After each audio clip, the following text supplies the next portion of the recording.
ಶ್ರೀ ಗುರುಭ್ಯೋ ನಮಃ. ಹರಿ ಓಂ. ಆಪಾದಮೌಲಿಪರ್ಯಂತಂ ಗುರುಣಾಂ ಆಕೃತಿಂ ಸ್ಮರೇತ್ ತೇನ ವಿಘ್ನಾಃ ಪ್ರಣಶ್ಯಂತಿ ಸಿದ್ಧ್ಯಂತಿ ಚ ಮನೋರಥಾಃ.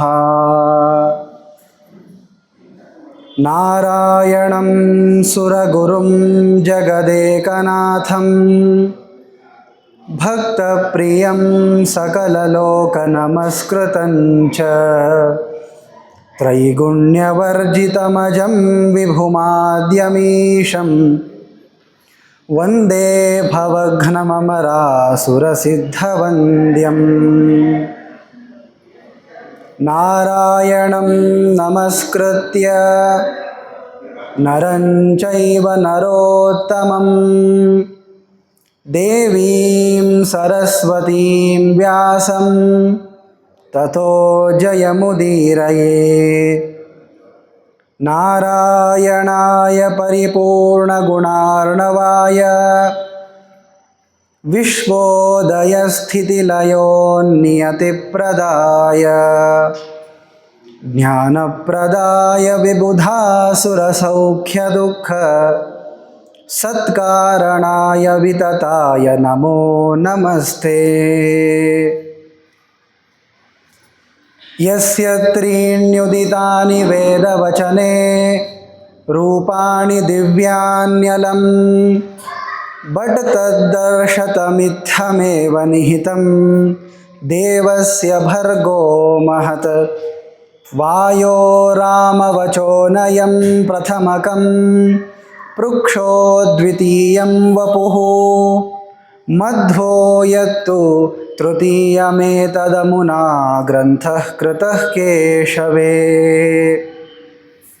ಅಸ್ಮದ್ಗುರುಸಮಾರಂಭಾಂ ಟೀಕಾಕೃತ್ಪಾದಮಧ್ಯಗಾಂ ಶ್ರೀಮದಾಚಾರ್ಯಪರ್ಯಂತಾಂ ವಂದೇ ಗುರುಪರಂಪರಾಂ.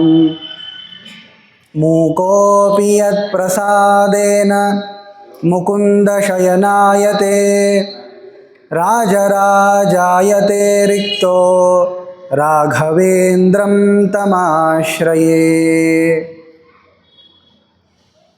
ಧರ್ಮೋ ವಿವರ್ಧತಿ ಯುಧಿಷ್ಠಿರಕೀರ್ತನೇನ ಪಾಪಂ ಪ್ರಣಶ್ಯತಿ ವೃಕೋದರಕೀರ್ತನೇನ ಶತ್ರುರ್ವಿನಶ್ಯತಿ ಧನಂಜಯಕೀರ್ತನೇನ ಮಾದ್ರೀಸುತೌ ಕಥಯತಾಂ ನ ಭವಂತಿ ರೋಗಾಃ.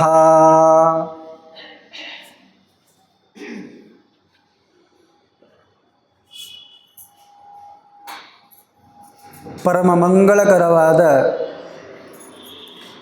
ಶ್ರೀಮನ್ ಮಹಾಭಾರತದ ಅನೇಕ ವಿಚಾರಗಳನ್ನು ಶ್ರವಣ ಮಾಡ್ತಾ ಬಂದಿದ್ದೇವೆ. ಪ್ರಧಾನವಾಗಿ ಧರ್ಮದ ಬಗ್ಗೆ,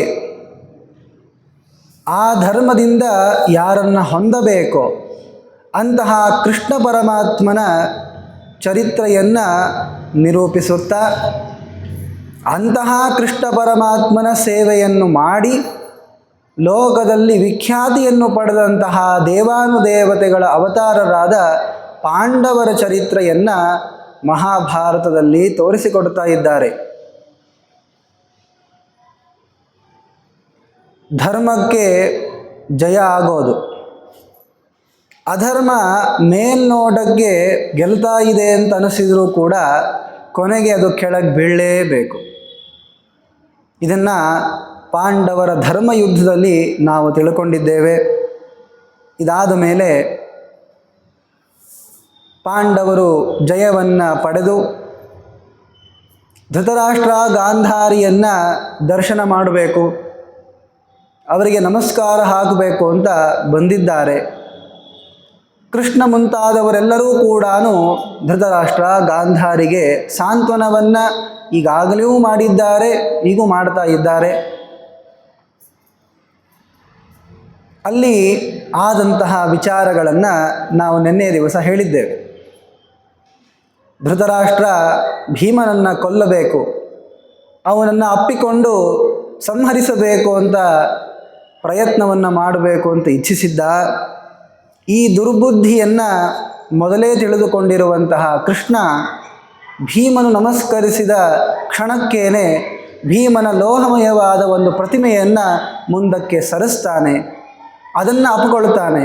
ಅದು ಪುಡಿ ಪುಡಿಯಾಗುತ್ತದೆ. ಧೃತರಾಷ್ಟ್ರನ ಬಾಯಿಂದ ರಕ್ತ ಬರುತ್ತದೆ. ಕೆಳಗೆ ಬಿದ್ದಿರುವಂತಹದ್ದು ಭೀಮಸೇನ ಅಂತ ತಿಳಿದು ಅಯ್ಯೋ ಭೀಮಸೇನ ಮೃತನಾದ ಅಂತ ಭ್ರಾಂತಿಗೀಡಾಗ್ತಾನೆ. ಅವನು ಭೀಮ ಅಲ್ಲ, ಭೀಮನ ಆಕೃತಿಯದು ಅಂತ ಪ್ರತಿ ದಿವಸವೂ ದುರ್ಯೋಧನ ತಾನು ಗದಾಯುದ್ಧದ ಅಭ್ಯಾಸಕ್ಕೆ ಅಂತ ಬಳಸ್ತಾ ಇರುವ ಆ ಮೂರ್ತಿಯನ್ನು ಧೃತರಾಷ್ಟ್ರ ಮುರಿದು ಹಾಕಿದ.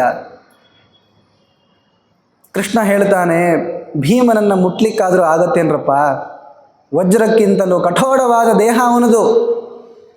ಆದರೂ ಭೀಮನ ಮೂರ್ತಿ ಇಟ್ಟಿದ್ದು ನಿನ್ನ ಈ ಕೆಟ್ಟ ಬುದ್ಧಿ ಗೊತ್ತಾಗಲಿ ಜನಕ್ಕೆ ಅಂತ ಆ ಒಂದು ಕಾರ್ಯವನ್ನು ಕೃಷ್ಣ ಪರಮಾತ್ಮ ಮಾಡಿದ್ದಾನೆ. ಗಾಂಧಾರಿಗೂ ಹೋಗಿ ಎಲ್ಲರೂ ನಮಸ್ಕಾರವನ್ನು ಮಾಡಿದ್ದಾರೆ.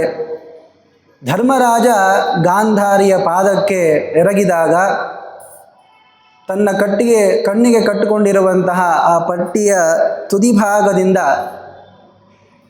ಸಿಟ್ಟಿನಿಂದ ಧರ್ಮರಾಜನ ಪಾದಗಳ ನಖಗಳನ್ನು ನೋಡ್ತಾಳೆ. ಸುಟ್ಟು ಹೋಗ್ಬಿಡ್ತಾವೆ. ಕುನಖೋಭವತ್, ಕಪ್ಪಾಗಿ ಹೋಯಿತು ಅವನ ಉಗುರುಗಳು. ಅಷ್ಟು ಸಿಟ್ಟು ಗಾಂಧಾರಿಗಿತ್ತು. ಭೀಮನ ಮೇಲೆ ಹೇಳ್ತಾಳೆ, ಭೀಮ ತುಂಬ ಅಧರ್ಮದಿಂದ ನನ್ನ ಮಕ್ಕಳನ್ನು ಕೊಂದೆಲ್ಲೋ ಅಂದರೆ ಆಪದ್ಧರ್ಮ ಹೇಗಿರುತ್ತೆ ಅಂತ ಭೀಮ ತೋರಿಸ್ಕೊಟ್ಟ. ಆಚಾರ್ಯರು ನಮಗೆ ಉಪದೇಶ ಮಾಡ್ತಾ ಇದ್ದಾರೆ, ಪಾಪಿಗಳನ್ನು ವಂಚನೆ ಮಾಡೇ ಕೊಲ್ಲಬೇಕು. ಪಾಪಿಗಳನ್ನು ಧರ್ಮದಿಂದ ಕೊಂದರೆ ಪಾಪ ಇದೆ. ನಿಕೃತ್ಯ ನಿಕೃತಿಂ ಹನ್ಯಾತ್ ನಿಕೃತ್ಯ ನೈವ ಧಾರ್ಮಿಕಾನ್. ಧಾರ್ಮಿಕರನ್ನು ಕೊಲ್ಲೋ ಕಾಲಕ್ಕೆ ಮೋಸ ಮಾಡಬಾರ್ದು. ಆದರೆ ಭೀಮಸೇನ ಧರ್ಮದಿಂದನೇ ಕೊಂದಿರೋದು ಅನ್ನೋದನ್ನು 3-4 ದಿವಸಗಳಿಂದ ನಾವು ಹೇಳ್ತಾ ಇದ್ದೇವೆ. ಈ ಒಂದು ಪ್ರಸಂಗ ನಡೆದಿದೆ. ಹೇಳಿದ ಕೃಷ್ಣ, ಭೀಮಸೇನ ದೇವರ ವಿಷಯದಲ್ಲಿ ಸಿಟ್ಟಾಗಲಿಕ್ಕೆ ಏನೇನೂ ಕಾರಣ ಇಲ್ಲ ತಾಯಿ. ಸ್ವತಃ ಭೀಮನು ಹೇಳ್ತಾನೆ, ನಿನ್ನ ಈ ಪಾಪಿಗಳನ್ನು ಇಟ್ಟುಕೊಂಡು ನೀನು ಸಂತೋಷ ಪಡೋದಕ್ಕಿಂತ ಅವರು ಮೃತರಾಗಿದ್ದಕ್ಕೆ ಸಂತೋಷ ಪಡು. ಯಾಕೆಂದರೆ ಕೃಷ್ಣನನ್ನು ಬಂಧನ ಮಾಡಬೇಕು ಅಂತ ಪ್ರಯತ್ನಿಸಿದ್ದಾರೆ. ಇದನ್ನು ಹೇಳಿದ್ದು 100 ಅನ್ವಯಿಸಲಿಕ್ಕೆ ಅಂತ ನಿನ್ನೆ ದಿವಸ ಸಂಕ್ಷಿಪ್ತವಾಗಿ ಹೇಳಿದ್ದೇವೆ. ಅದನ್ನು ದುರ್ಯೋಧನನ್ನು ಕೊಲ್ಲಿ, ದುಶಾಸನನ್ನು ಕೊಲ್ಲಿ, ಉಳಿದವರು ಏನು ಮಾಡಿದ್ದಾರೆ? ಉಳಿದವರು ಕೃಷ್ಣನನ್ನು ಕಟ್ಟ ಹಾಕಲಿಕ್ಕೆ ಸಹಾಯ ಮಾಡಿದ್ದಾರೆ. ಕೃಷ್ಣ ಪರಮಾತ್ಮ ಸಭೆಯಲ್ಲಿ ನಿಂತುಕೊಂಡು ಎಲ್ಲರಿಗೂ ಧರ್ಮೋಪದೇಶವನ್ನು ಮಾಡಿದರೆ ಉದ್ಯೋಗ ಪರ್ವದಲ್ಲಿ ಇವನೇನೋ ಹೇಳ್ತಾನೆ ಕೃಷ್ಣ, ಇವನ್ ಮಾತು ಯಾಕೆ ಕೇಳಬೇಕು ಅಂತ ದುರ್ಯೋಧನ ಎದ್ದು ಹೋದರೆ ಅವನ ಹಿಂದೆ ಓಸುರು ಎದ್ದು ಹೋದರು. ಇದು ಅವರು ಮಾಡಿರುವ ತಪ್ಪು. ಇದು ಸಣ್ಣ ತಪ್ಪು ಅಂತ ನಿಮ್ಮ ಮನಸ್ಸಲ್ಲಿ ಅಂದ್ಕೊಳ್ಬೇಡಿ. ಮತ್ತೆ ಭೀಮ ಎಂದೂ ಪುಣ್ಯರನ್ನು ಕೊಲ್ಲೋದಿಲ್ಲ, ಪಾಪಿಗಳನ್ನೇ ಕೊಲ್ಲೋದು. ಭೀಮಸೇನ ದೇವರು ಸಂಹಾರ ಮಾಡಿದ್ದಾರೆ ಅಂದರೆ ಒಂದು ಪಾಪಿನೇ ಆಗಿರಬೇಕು. ಬಾಲ್ಹಿಕ ರಾಜ ಒಬ್ಬ ಅದಕ್ಕೆ ಅಪವಾದ, ಅದಕ್ಕೆ ಉತ್ತರ ಹೇಳಿದ್ದೇವೆ. ಹೀಗೆ ನಡೀತಾ ಇರುವ ಕಾಲಕ್ಕೆ ಧೃತರಾಷ್ಟ್ರನಿಗೆ ಶೋಕ ಉಂಟಾಗಿದೆ. ಸಂಜಯ, ವಿದುರ ಇಬ್ಬರೂ ಸೇರಿಕೊಂಡು ಧೃತರಾಷ್ಟ್ರನಿಗೆ ಸಾಂತ್ವನಗೊಳಿಸ್ತಾರೆ. ಬಹಳ ಅದ್ಭುತವಾದ ಮಾತುಗಳನ್ನು ಇಬ್ಬರು ಆಡ್ತಾರೆ. ಸಂಜಯನ ಬುದ್ಧಿಮತ್ತೆಯನ್ನು ತೋರಿಸ್ಕೊಡ್ತದೆ. ಸೂತನಾಗಿದ್ದರೂ ಎಂತಹ ಜ್ಞಾನಿಯವನು, ಇನ್ನು ಇವರೆಲ್ಲರನ್ನ ಮೀರಿಸ್ತಕ್ಕಂತಹ ನಿಪುಣ ಅಂದರೆ ವಿದುರ. ಆ ವಿದುರ ಧೃತರಾಷ್ಟ್ರನಿಗೆ ಉಪದೇಶವನ್ನು ಮಾಡ್ತಾನೆ. ಯಾವತ್ತು ಹೇಳಿದ್ದ ಧೃತರಾಷ್ಟ್ರನಿಗೆ ವಿದುರ? ಹುಟ್ಟಿದ ದಿವಸನೇ ಹೇಳಿದ್ದ. ಇವನ ಕಣ್ಣು ನಸುಗಂಪಾಗಿದೆ, ಹಳದಿ ಮಿಶ್ರಿತವಾಗಿದೆ, ಕುಲನಾಶಕ ಇವನನ್ನು ಇವತ್ತೇ ಕುದಿಗೆ ಹಿಚ್ಚಿಗೆ ಕೊಲ್ಲೋಣ, ಇಲ್ಲ ಅಂದರೆ ಕುಲನಾಶ ಮಾಡ್ತಾನೆ ಅಂತ ಅವತ್ತು ವಿದುರ ಹೇಳಿದರೆ, ನನ್ನ ಮಕ್ಕಳ ಮೇಲೆ ನಿನಗೆ ಅಸೂಯೆ ಇದೆ, ಇವರ ಅಭಿವೃದ್ಧಿಯನ್ನು ನೀನು ಬಯಸಲ್ಲ ಅಂತ ಬೈದು ಹೊರಗೆ ಹಾಕಿದಂತಹ ವ್ಯಕ್ತಿ ಧೃತರಾಷ್ಟ್ರ. ಆದರೆ ಇಷ್ಟಿದ್ದರೂ ಕೂಡ ಪ್ರತಿ ಕ್ಷಣದಲ್ಲೂ ಹಸ್ತಿನಾವತಿ ಸಾಮ್ರಾಜ್ಯದ ಒಳಿತನ್ನೇ ಮನಸ್ಸಿನಲ್ಲಿಟ್ಟುಕೊಂಡು ಧರ್ಮೋಪದೇಶವನ್ನು ಮಾಡ್ತಾ ಇದ್ದ ವಿದುರ ಅಂತಹ ಮಹಾನುಭಾವ ವೇದವ್ಯಾಸ ದೇವರ ಮಗ ಬಂದು ಉಪದೇಶವನ್ನು ಮಾಡ್ತಾರೆ. ಧೃತರಾಷ್ಟ್ರ ಹೇಳ್ತಾನೆ, ಹತಪುತ್ರ ಹತಾಮಾತ್ಯ ಹತ ಸರ್ವ ಸುಹೃಜ್ಜನ ದುಃಖಂ ನೂನಂ ಗಮಿಷ್ಯಾಮಿ ವಿಚರನ್ ಪೃಥಿವೀಮಿಮಾಂ. ನನಗೇನು ಉಳಿದಿದೆ ಇವಾಗ? ಒಂದು ಕೋಲ್ ಉಳಿದಿದೆ ಅಷ್ಟೇ. ಗಾಂಧಾರಿ ಹೇಳಿದ್ದಾಳಲ್ಲ, 100 ಜನರನ್ನು ಕೊಂದು ಹಾಕಿದೆಪ್ಪ ಭೀಮ, ಈಗ ಉಳಿದಿರೋದು ಈ ಕೋಲ್ ಒಂದೇ. ಈ ಕೋಲ್ ಹಿಡ್ಕೊಂಡು ಸಂಚಾರ ಮಾಡಬೇಕು.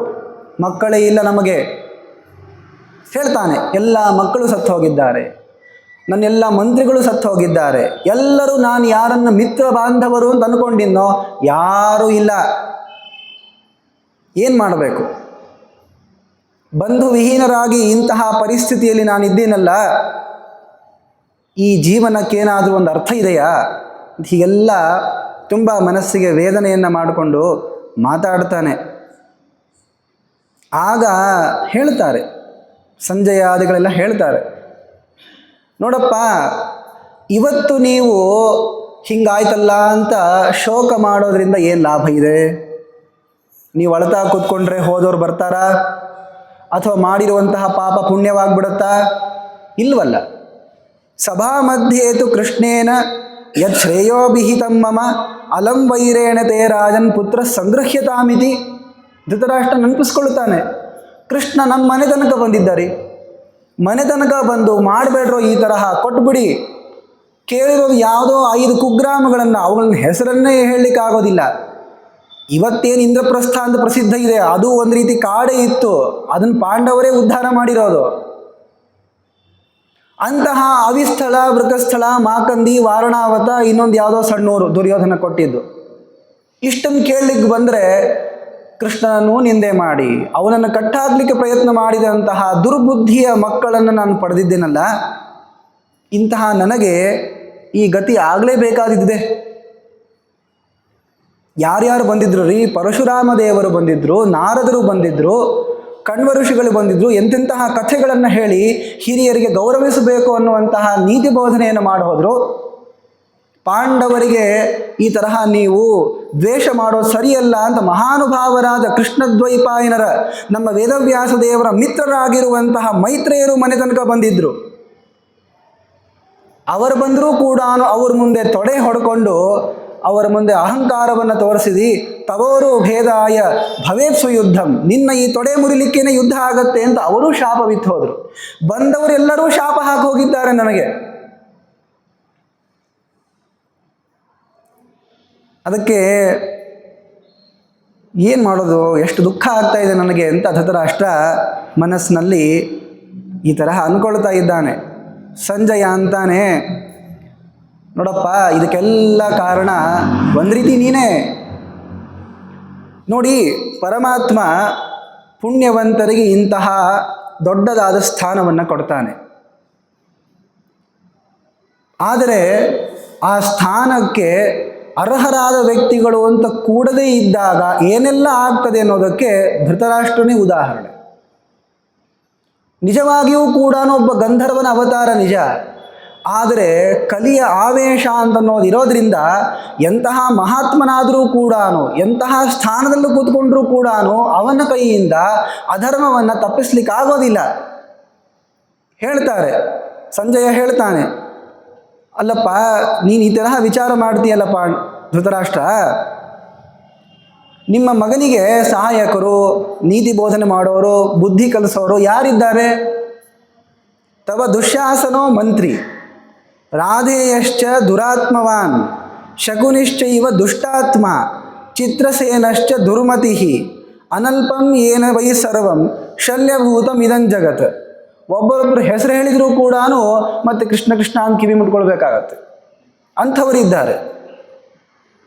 ದುಶ್ಯಾಸನ ಮಂತ್ರಿ, ನಿಮ್ಗೆ ತಲೆಯಲ್ಲಿ ತುಂಬವನು ಶಕುನಿ, ಅವನು ಹೇಳಿದಾಗೆ ಕುಣಿಯವನು ಈ ದುರ್ಯೋಧನ. ಆ ಶಕುನಿ ಮತ್ತೆ ತಮ್ಮ ಗುರುಗಳನ್ನು ಕಳ್ಕೊಂಡ್ಬಂದಿದ್ದಾರೆ. ಅವನು ಕಳಿಂಗ ಅಂತ ಕಣಿಕ ನೀತಿಯಿಂದ ಬಂದಿತ್ತಲ್ಲ, ಅವನ ಗುರುಗಳು ಅವ್ರ ಗುರುಗಳೆಲ್ಲ ಉಪದೇಶ. ಆ ಒಂದು ಕೆಟ್ಟ ನೀತಿಯನ್ನು ಆಶ್ರಯಿಸಿ ಇವತ್ತು ಹೀಗಾಗಿದೆ. ಒಂದು ಮಾತನ್ನು ಹೇಳ್ತಾರೆ,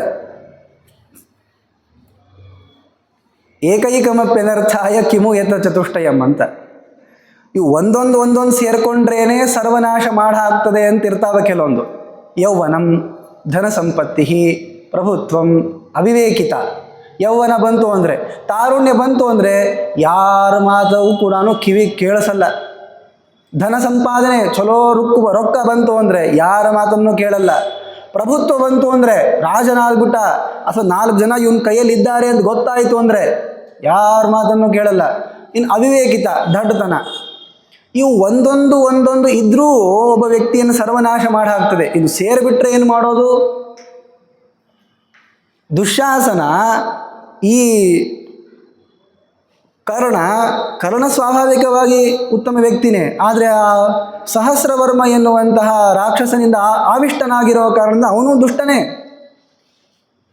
ಇವರು ಒಬ್ಬೊಬ್ಬರು ದೇಶ ನಾಶ ಮಾಡೋರು. ಇವರೆಲ್ಲ ಸೇರ್ಕೊಂಡು ಆಳ್ತಾ ಇದ್ದರೆ ಮತ್ತೆ ಒಳ್ಳೇದಾಗ್ತದ?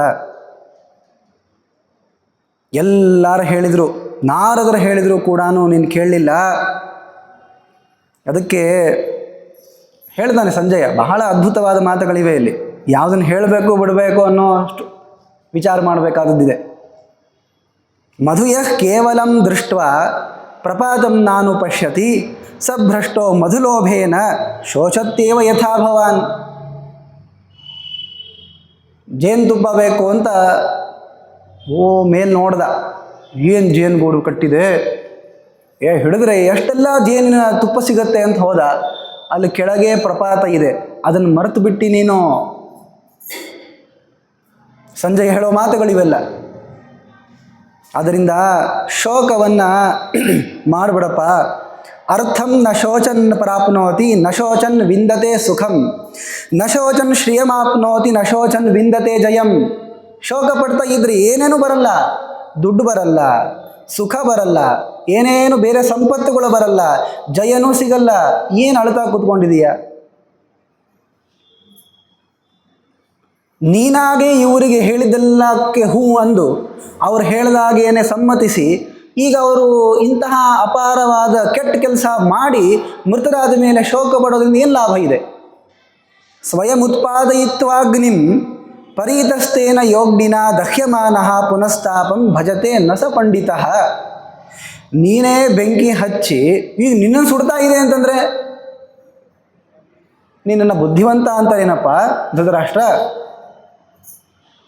ನೋಡಿ, ಈ ಮಾತುಗಳನ್ನು ಕೇಳೋ ಕಾಲಕ್ಕೆ ಹೌದಲ್ರಿ ಧೃತರಾಷ್ಟ್ರ ಯಾಕೆ ಬದಲಾಗಲಿಲ್ಲ ಅಂತ ನಮ್ಮ ಮನಸ್ಸಲ್ಲಿ ಬರುತ್ತೆ.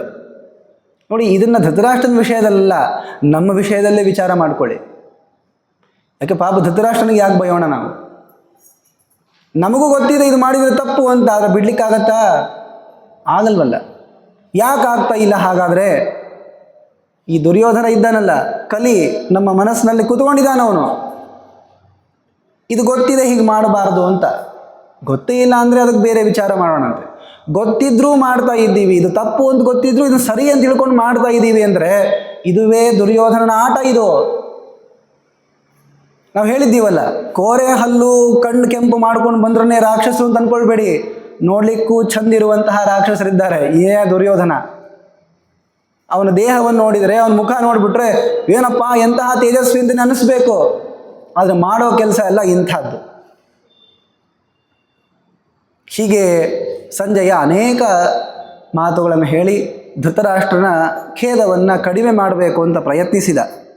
ಇದು ಯಾವುದರಿಂದನೂ ಆಗಲಿಲ್ಲ. ಸ್ವತಃ ವೇದವ್ಯಾಸ ದೇವರೇ ಬಂದು ಅವನ ಮನಸ್ಸಿನ ಶೋಕವನ್ನು ಪರಿಹರಿಸಿದ್ದಾರೆ ನಿಜ. ಆದರೂ ಇವರು ಉಪದೇಶವನ್ನಂತೂ ಮಾಡಿದ್ದು ನಿಜ ಇದೆ. ಇವನನ್ನು ಎಲ್ಲ ವಿಧವಾಗಿರುವಂತಹ ಶಾಸ್ತ್ರದ ವಿಷಯಗಳನ್ನು ಹೇಳಿ ಇವನ ಶೋಕವನ್ನು ಕಡಿಮೆ ಮಾಡಬೇಕು ಅಂತ.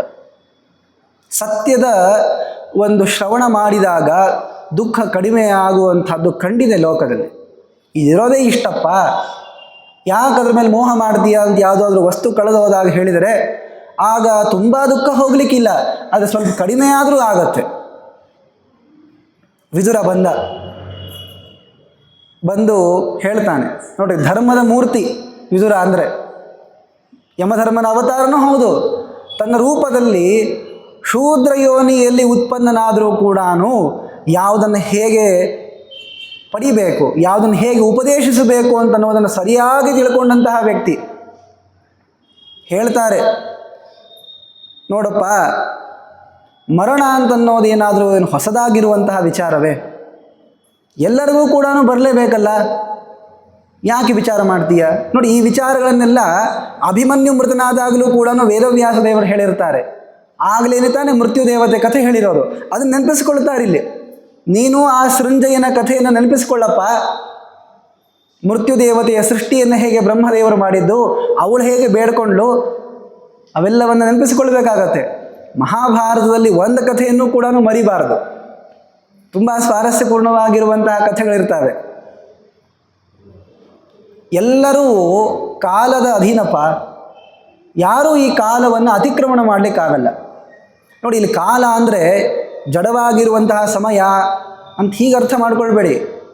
ಕಾಲೋಸ್ಮಿ, ಪರಮಾತ್ಮನೇ ಆ ಕಾಲದ ಅಂತರ್ಯಾಮಿಯಾಗಿ ಅದನ್ನು ನಿಯಮನ ಮಾಡ್ತಾ ಅದನ್ನು ಯಾರಿಗೂ ದಾಟ್ಲಿಕ್ಕಾಗದೇ ಇರುವ ಶಕ್ತಿಯನ್ನು ಕೊಟ್ಟಿದ್ದು ಪರಮಾತ್ಮನೇ, ಕಾಲನಾಮಕನಾದ ಪರಮಾತ್ಮ. ಯೋಂತರ್ಬಹಿ ಪೂರುಷ ಕಾಲರೂಪೈ, ಪರಮಾತ್ಮನದ್ದೇ ರೂಪ ಅದು. ಯಾರೇ ಎಷ್ಟೇ ಪ್ರಯತ್ನ ಮಾಡಿದರೂ ಕೂಡ ಈ ಕಾಲವನ್ನು ದಾಟ್ಲಿಕ್ಕೆ ಆಗೋದಿಲ್ಲಪ್ಪ. ಎಲ್ಲರೂ ಹೋಗ್ತಾರೆ. ಸರ್ವೇ ಸ್ವಾಧ್ಯಾಯವಂತೋ ಹಿ ಸರ್ವೇ ಸ ಚರಿತವ್ರತಾ ಸರ್ವೇ ಚಾಭಿಮುಖಾಕ್ಷೀಣಾ ತತ್ರ ಕಾ ಪರಿದೇವನ. ಏನು ಓದ್ಕೊಂಡವರು, ಬುದ್ಧಿವಂತರು, ತಪಸ್ವಿಗಳು, ರಾಜಕಾರಣಿಗಳು, ಶಾಸಕರು, ಮಂತ್ರಿಗಳು, ಏನೇನೆಲ್ಲ ಪದವಿಗಳಿವೆ ಲೋಕದಲ್ಲಿ, ನಿಮ್ಮ ಮನಸ್ಸನ್ನು ಇಟ್ಕೊಳ್ಳಿ. ಇವರು ಯಾರಾದರೂ ಕೂಡ ಹಾಗೇ ಇದ್ದು ಬಿಡ್ತಾರ? ಶಾಶ್ವತರ ಇವರು? ಪರಮಾತ್ಮ ಒಬ್ಬನೇ ಶಾಶ್ವತ. ಉಳಿದದ್ದೆಲ್ಲದಕ್ಕೂ ಕೂಡ ಜನ್ಮ ಇದೆ, ಮರಣ ಇದೆ. ಅವುಗಳಿಗೆ ಯೋಗ್ಯವಾಗಿರುವಂತಹ ಜನ್ಮ ಮರಣಗಳಿವೆ, ಅದು ಬೇರೆ ವಿಚಾರ. ಪರಮಾತ್ಮ ಒಬ್ಬನೇ ಆ ತರಹ ಇರೋದು. ನಾವು ಎಲ್ಲರೂ ಕೂಡ ಈ ಮೃತ್ಯುವನ್ನಾಗಲಿ ಕಾಲವನ್ನಾಗಲಿ ದಾಟ್ಲಿಕ್ಕಾಗೋದಿಲ್ಲ. ಯಾರೇ ಎಷ್ಟೇ ಯಜ್ಞವನ್ನು ಮಾಡಲಿ, ದಾನವನ್ನು ಮಾಡಿರಲಿ, ಅಂಥವರನ್ನೂ ಕೂಡ ಈ ಮೃತ್ಯು ಕಾಲ ಬಿಡೋದಿಲ್ಲಪ್ಪ. ಇನ್ನು ನೀನು ಅನ್ನಬೇಕು, ಅಯ್ಯೋ ಮಕ್ಕಳು ರೀ, ಮಕ್ಕಳ ಬಗ್ಗೆ ಹೀಗೆ ಹೇಳಲಿಕ್ಕೆ ಆಗ್ತದಾ ಅಂದರೆ, ಯಾವ ಮಕ್ಕಳು ರೀ, ಯಾರ ತಂದೆ ತಾಯಿ? ಇಂತಹ ಸಾವಿರಾರು ತಂದೆ ತಾಯಿಗಳಾಗಿ ಹೋಗಿದ್ದಾರೆ ನಮಗೆ. ಮಾತಾ ಪಿತೃ ಸಹಸ್ರಾಣಿ ಪುತ್ರದಾರ ಶತಾನಿ ಚ ಸಂಸಾರೇಶ್ವನುಭೂತಾನಿ ಕಸ್ಯತೆ ಕಸ್ಯ ವಾ ವಯಂ. ನಾವು ಯಾರಿಗೆ ಮಕ್ಕಳು, ಯಾರು ನಮಗೆ ತಂದೆ? ಭಾಗವತದಲ್ಲಿ ಒಂದು ಕಥೆ ಬರ್ತದೆ, ಆ ಕಥೆಯನ್ನು ಮತ್ತೆ ವಿಸ್ತಾರ ಮಾಡೋದಿಲ್ಲ. ಒಬ್ಬ ಮೃತನಾಗಿರುವಂತಹ ಬಾಲಕನನ್ನು ಬದುಕಿಸಿಕೊಡ್ತಾರೆ ಮಹಾಜ್ಞಾನಿಗಳು. ಅವ್ರ ತಂದೆಗೆ ಅನ್ನಿಸ್ತು, ಈಗಾದರೂ ಮೃತನಾಗಿದ್ದಾನ್ರಿ, ನಮ್ಮನ್ನು ನೆನ್ಪಿಟ್ಕೊಂಡಿರ್ತಾನೆ ಅಂತ. ಬಂದರಿ ಆ ವ್ಯಕ್ತಿ, ಮಹಾಜ್ಞಾನಿಗಳು ಕರ್ಕೊಂಡು ಬಂದರು. ನೋಡಪ್ಪ, ಇವ್ರು ನಿಮ್ಮ ತಂದೆ ತಾಯಿಗಳು ಅಂದರೆ ಯಾವ ಜನ್ಮದ ತಂದೆ ತಾಯಿಗಳ್ರಿ ಅಂತ ಕೇಳ್ದ ಅವನು. ಎಷ್ಟು ಜನ ನಮಗೆ ತಂದೆ ತಾಯಿಗಳಾಗಿ ಹೋಗಿದ್ದಾರೆ, ಎಷ್ಟು ಜನ ನಮಗೆ ಹೆಂಡತಿ ಇರೋಂತಾಗಿ ಹೋಗಿದ್ದಾರೆ, ಎಷ್ಟು ಜನ ನಮ್ಮ ಮಕ್ಕಳಾಗಿ ಹೋಗಿದ್ದಾರೆ. ಮತ್ತು ಈ ವಿಷಯದಲ್ಲಿ ಹೇಳ್ತಾ ಇಲ್ಲ, ಮತ್ತೆ ಅನೇಕ ಜನ್ಮಾಂತರಲ್ಲಿ ಹೇಳ್ತಾ ಇರೋದು. ಒಂದೇ ವಿವಾಹ ಮಾಡ್ಕೊಂಡಿದ್ದು ಮತ್ತೆ ನಿಮ್ಮ ವಿಚಾರ ಹೇಳಬೇಡ್ರಿ. ಇಲ್ಲಿ ಎಷ್ಟೆಲ್ಲ ನಮ್ಮ ಗಂಡಂದಿರಾಗಿ ಹೋಗಿದ್ದಾರೆ, ಪತ್ನಿಗಳಾಗಿ ಹೋಗಿದ್ದಾರೆ. ಎಲ್ಲರ ವಿಚಾರ ಇಟ್ಕೊಂಡು ಅಳ್ಳಿಕ್ಕಾಗತ್ತ? ನಿಮಗೆ ನೆನಪಾದರೂ ಇದೆಯಾ ಅವರೆಲ್ಲ ಇದ್ದರು ಅಂತ? ಇಲ್ವಲ್ಲ. ಆದ್ದರಿಂದ ಈ ಅನಾದಿ ಕಾಲದಿಂದ ಬಂದಿರುವಂತಹ ಸಂಸಾರದಲ್ಲಿ ಇವೆಲ್ಲ ಹೋಗ್ತಿರ್ತಾವೆ, ಬರ್ತಿರ್ತಾವೆ. ಇವೆಲ್ಲ ತುಂಬ ವಿಚಾರ ಮಾಡಬಾರ್ದು. ಶೋಕವನ್ನು ಪಡ್ತಾ ಕೂತ್ಕೊಂಡ್ರೆ ಏನಿದೆ ಲಾಭ? ಶೋಕಸ್ಥಾನ ಸಹಸ್ರಾಣಿ ಭಯಸ್ಥಾನ ಶತಾನಿ ಚ ದಿವಸೇ ದಿವಸೇ ಮೂಢಂ ಆವಿಶಂತಿ ನ ಪಂಡಿತಂ. ಬುದ್ಧಿವಂತನಾಗಬೇಕಪ್ಪ, ಮನಸ್ಸಿನಲ್ಲಿ ಧೈರ್ಯವನ್ನು ಪಡಿಬೇಕು. ಈ ತರಹ ಯಾವುದೋ ಒಂದು ಸುದ್ದಿ ಕೇಳಿ ಅಳ್ತಾ ಕೂತ್ಕೊಳ್ಳೋದು, ಮನಸ್ಸಿಗೆ ನೋವು ಮಾಡಿಕೊಳ್ಳೋದು, ಭಯವನ್ನು ಮಾಡಿಕೊಳ್ಳುವಂತಹ ಅವಸ್ಥೆಗಳು ದಿವಸ 10-100 ಬರ್ತಿರ್ತಾವೆ. ಯಾರೋ ಬಿಟ್ಟು ಹೋದ್ರು ಅಂತ ಶೋಕ ಆಗುತ್ತೆ, ಯಾರೋ ಬಂದು ಹೊಡಿತಾರೆ ಅಂತ ಕೇಳಿಸ್ಕೊಂಡ್ರೆ ಭಯ ಆಗುತ್ತೆ. ಇಂಥವು ದಿವಸ ಆಗ್ತಿರ್ತವೆ. ಇವೆಲ್ಲವೂ ಕೂಡ ದಡ್ಡನನ್ನು ಕೆಡಿಸ್ತಾವೆ, ಅವನ ತಲೆಯನ್ನು ಈ ತರಹ ದುಃಖಿಸ್ತಾವೆ ಹೊರತು ಪಂಡಿತರನ್ನು ಯಾವುದೂ ಕೂಡ ದುಃಖಿಸೋದಿಲ್ಲಪ್ಪ. ನೀನು ವಿದ್ವಾಂಸ, ಇವೆಲ್ಲವನ್ನು ತಿಳಿಬೇಕು. ಈ ಕಾಲಕ್ಕೆ ಯಾರೂ ಪ್ರಿಯರು ಅಂತಿಲ್ಲ, ದ್ವೇಷ್ಯರು ಅಂತಿಲ್ಲ. ನಕಾಲಸ್ಯ ಪ್ರಿಯ ಕಶ್ಚಿತ್ ನ ದ್ವೇಷ್ಯ ಕುರುಸತ್ತಮ. ಇವ್ರ ಮೇಲೆ ತುಂಬ ಪ್ರೀತಿ ಇದೆ, ಇವರನ್ನು ಕಾಲ ಕೊಲ್ಲಲ್ಲ, ಇವನು ಬೇಕಾಗಿಲ್ಲ, ಇವನು ಶತ್ರು ನನಗೆ ಅಂತ ಹೀಗೆ ಯಾರೂ ಇಲ್ಲ.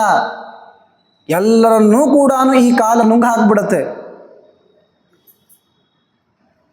ಆದ್ದರಿಂದ ನೋಡು, ನೀನು ಈ ಸಂಪತ್ತನ್ನು, ಪುತ್ರರ ಮೇಲಿರುವಂತಹ ಮೋಹವನ್ನು ಇಟ್ಟುಕೊಂಡು ದೊಡ್ಡದು ಅಂತ ಅಂದ್ಕೊಂಡು ಬಿಟ್ಟೆಲ್ಲ, ಇವೆಲ್ಲವೂ ಅನಿತ್ಯಪ. ಅನಿತ್ಯಂ ಜೀವಿತಂ ರೂಪಂ ಯೌವನಂ ದ್ರವ್ಯ ಸಂಚಯ ಆರೋಗ್ಯಂ ಪ್ರಿಯ ಸಂವಾದ ಗೃದ್ಧೇ ನಹ್ಯೇಷು ಪಂಡಿತ. ಜೀವಿತ ಅನಿತ್ಯ ಇದು. ರೂಪ ಇವತ್ತು ಭಾಳ ಚೆಂದಾಗಿ ಕಾಣಿಸ್ತಿರ್ಬೋದು, ನಾಳೆ ಅಥವಾ ಒಂದು 10 ವರ್ಷ ಆದಮೇಲೆ ಎಲ್ಲಿ ಹೋಯ್ತಾ ರೂಪ?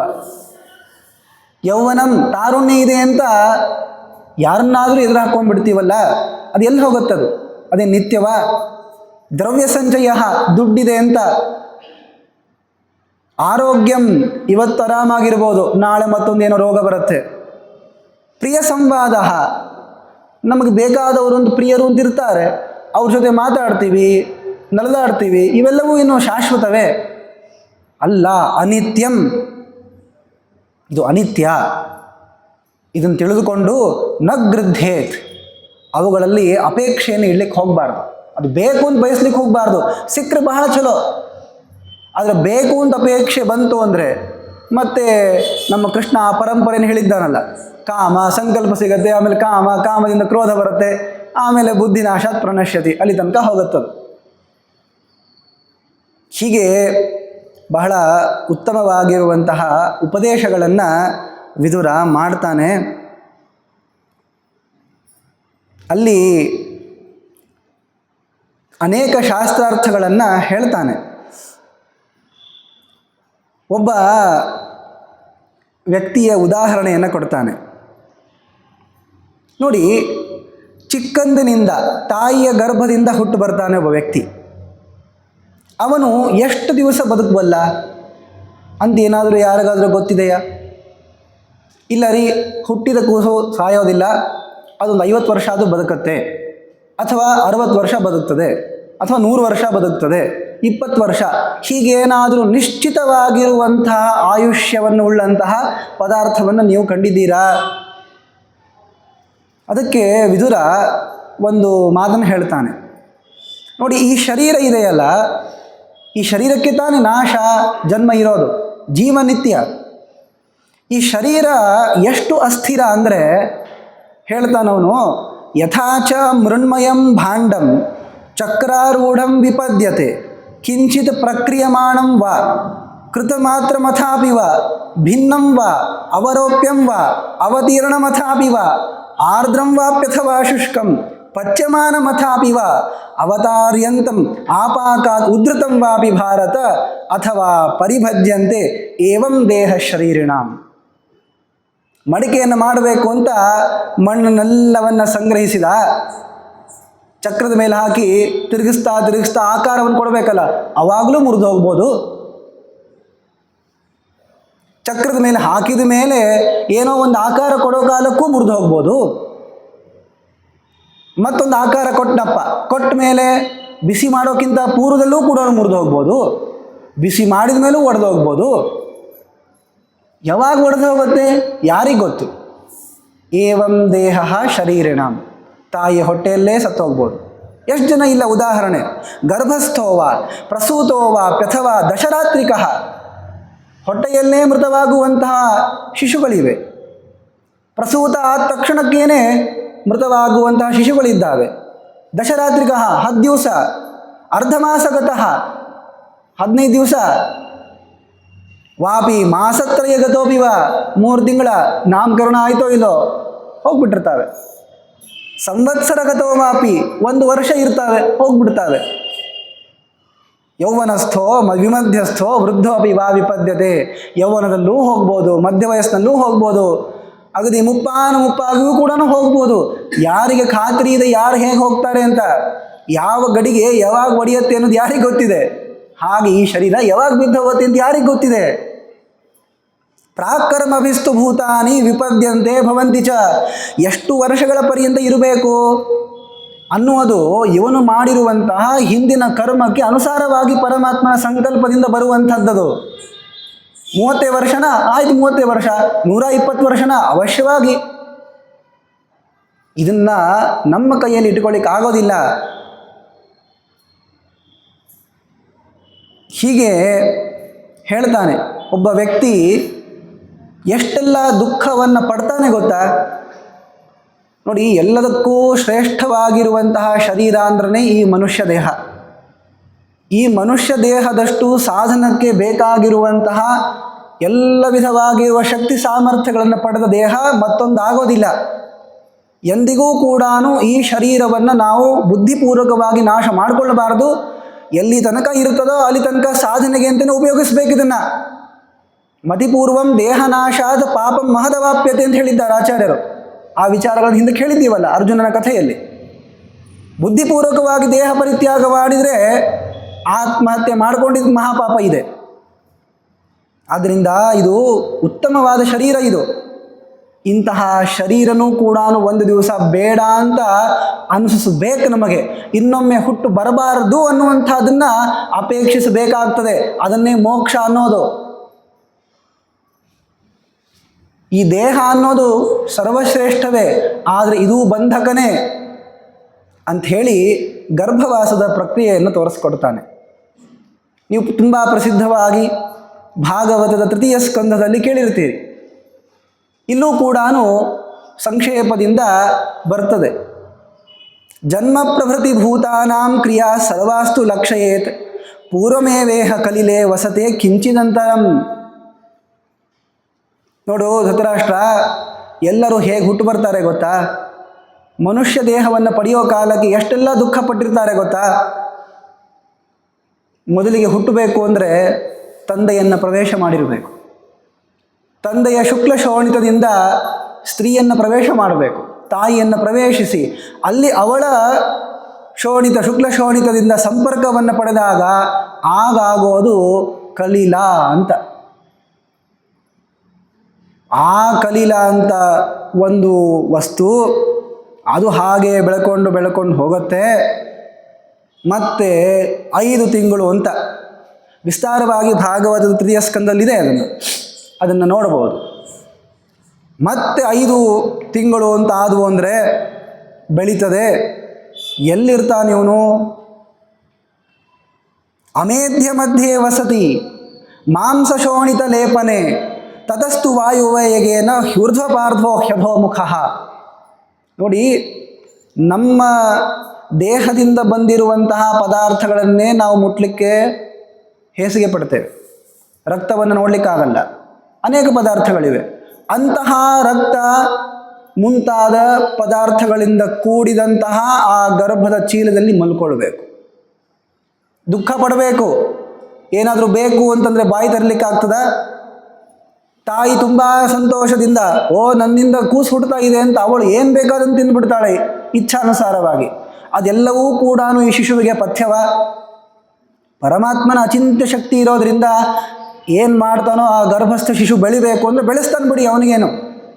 ಆದರೆ ದುಃಖ ಪಡ್ತಾ ಇಲ್ಲ ಅಂತ ಆಗೋದೇ ಇಲ್ಲ. ದುಃಖವನ್ನು ಪಟ್ಟೇ ಪಡ್ತಾನವನು. ಕೊನೆಗೆ ಅಲ್ಲಿ ಭಾಗವತದಲ್ಲಿ ಹೇಳ್ತಾರೆ ನೋಡಿ, ಜ್ಞಾನಿಗಳು ಅಂತ ಆಗಿದ್ದರೆ ಆ ಸಮಯಕ್ಕೆ ಪರಮಾತ್ಮನ ಗುಣಗಳು ನೆನಪಾಗ್ತವಂತೆ.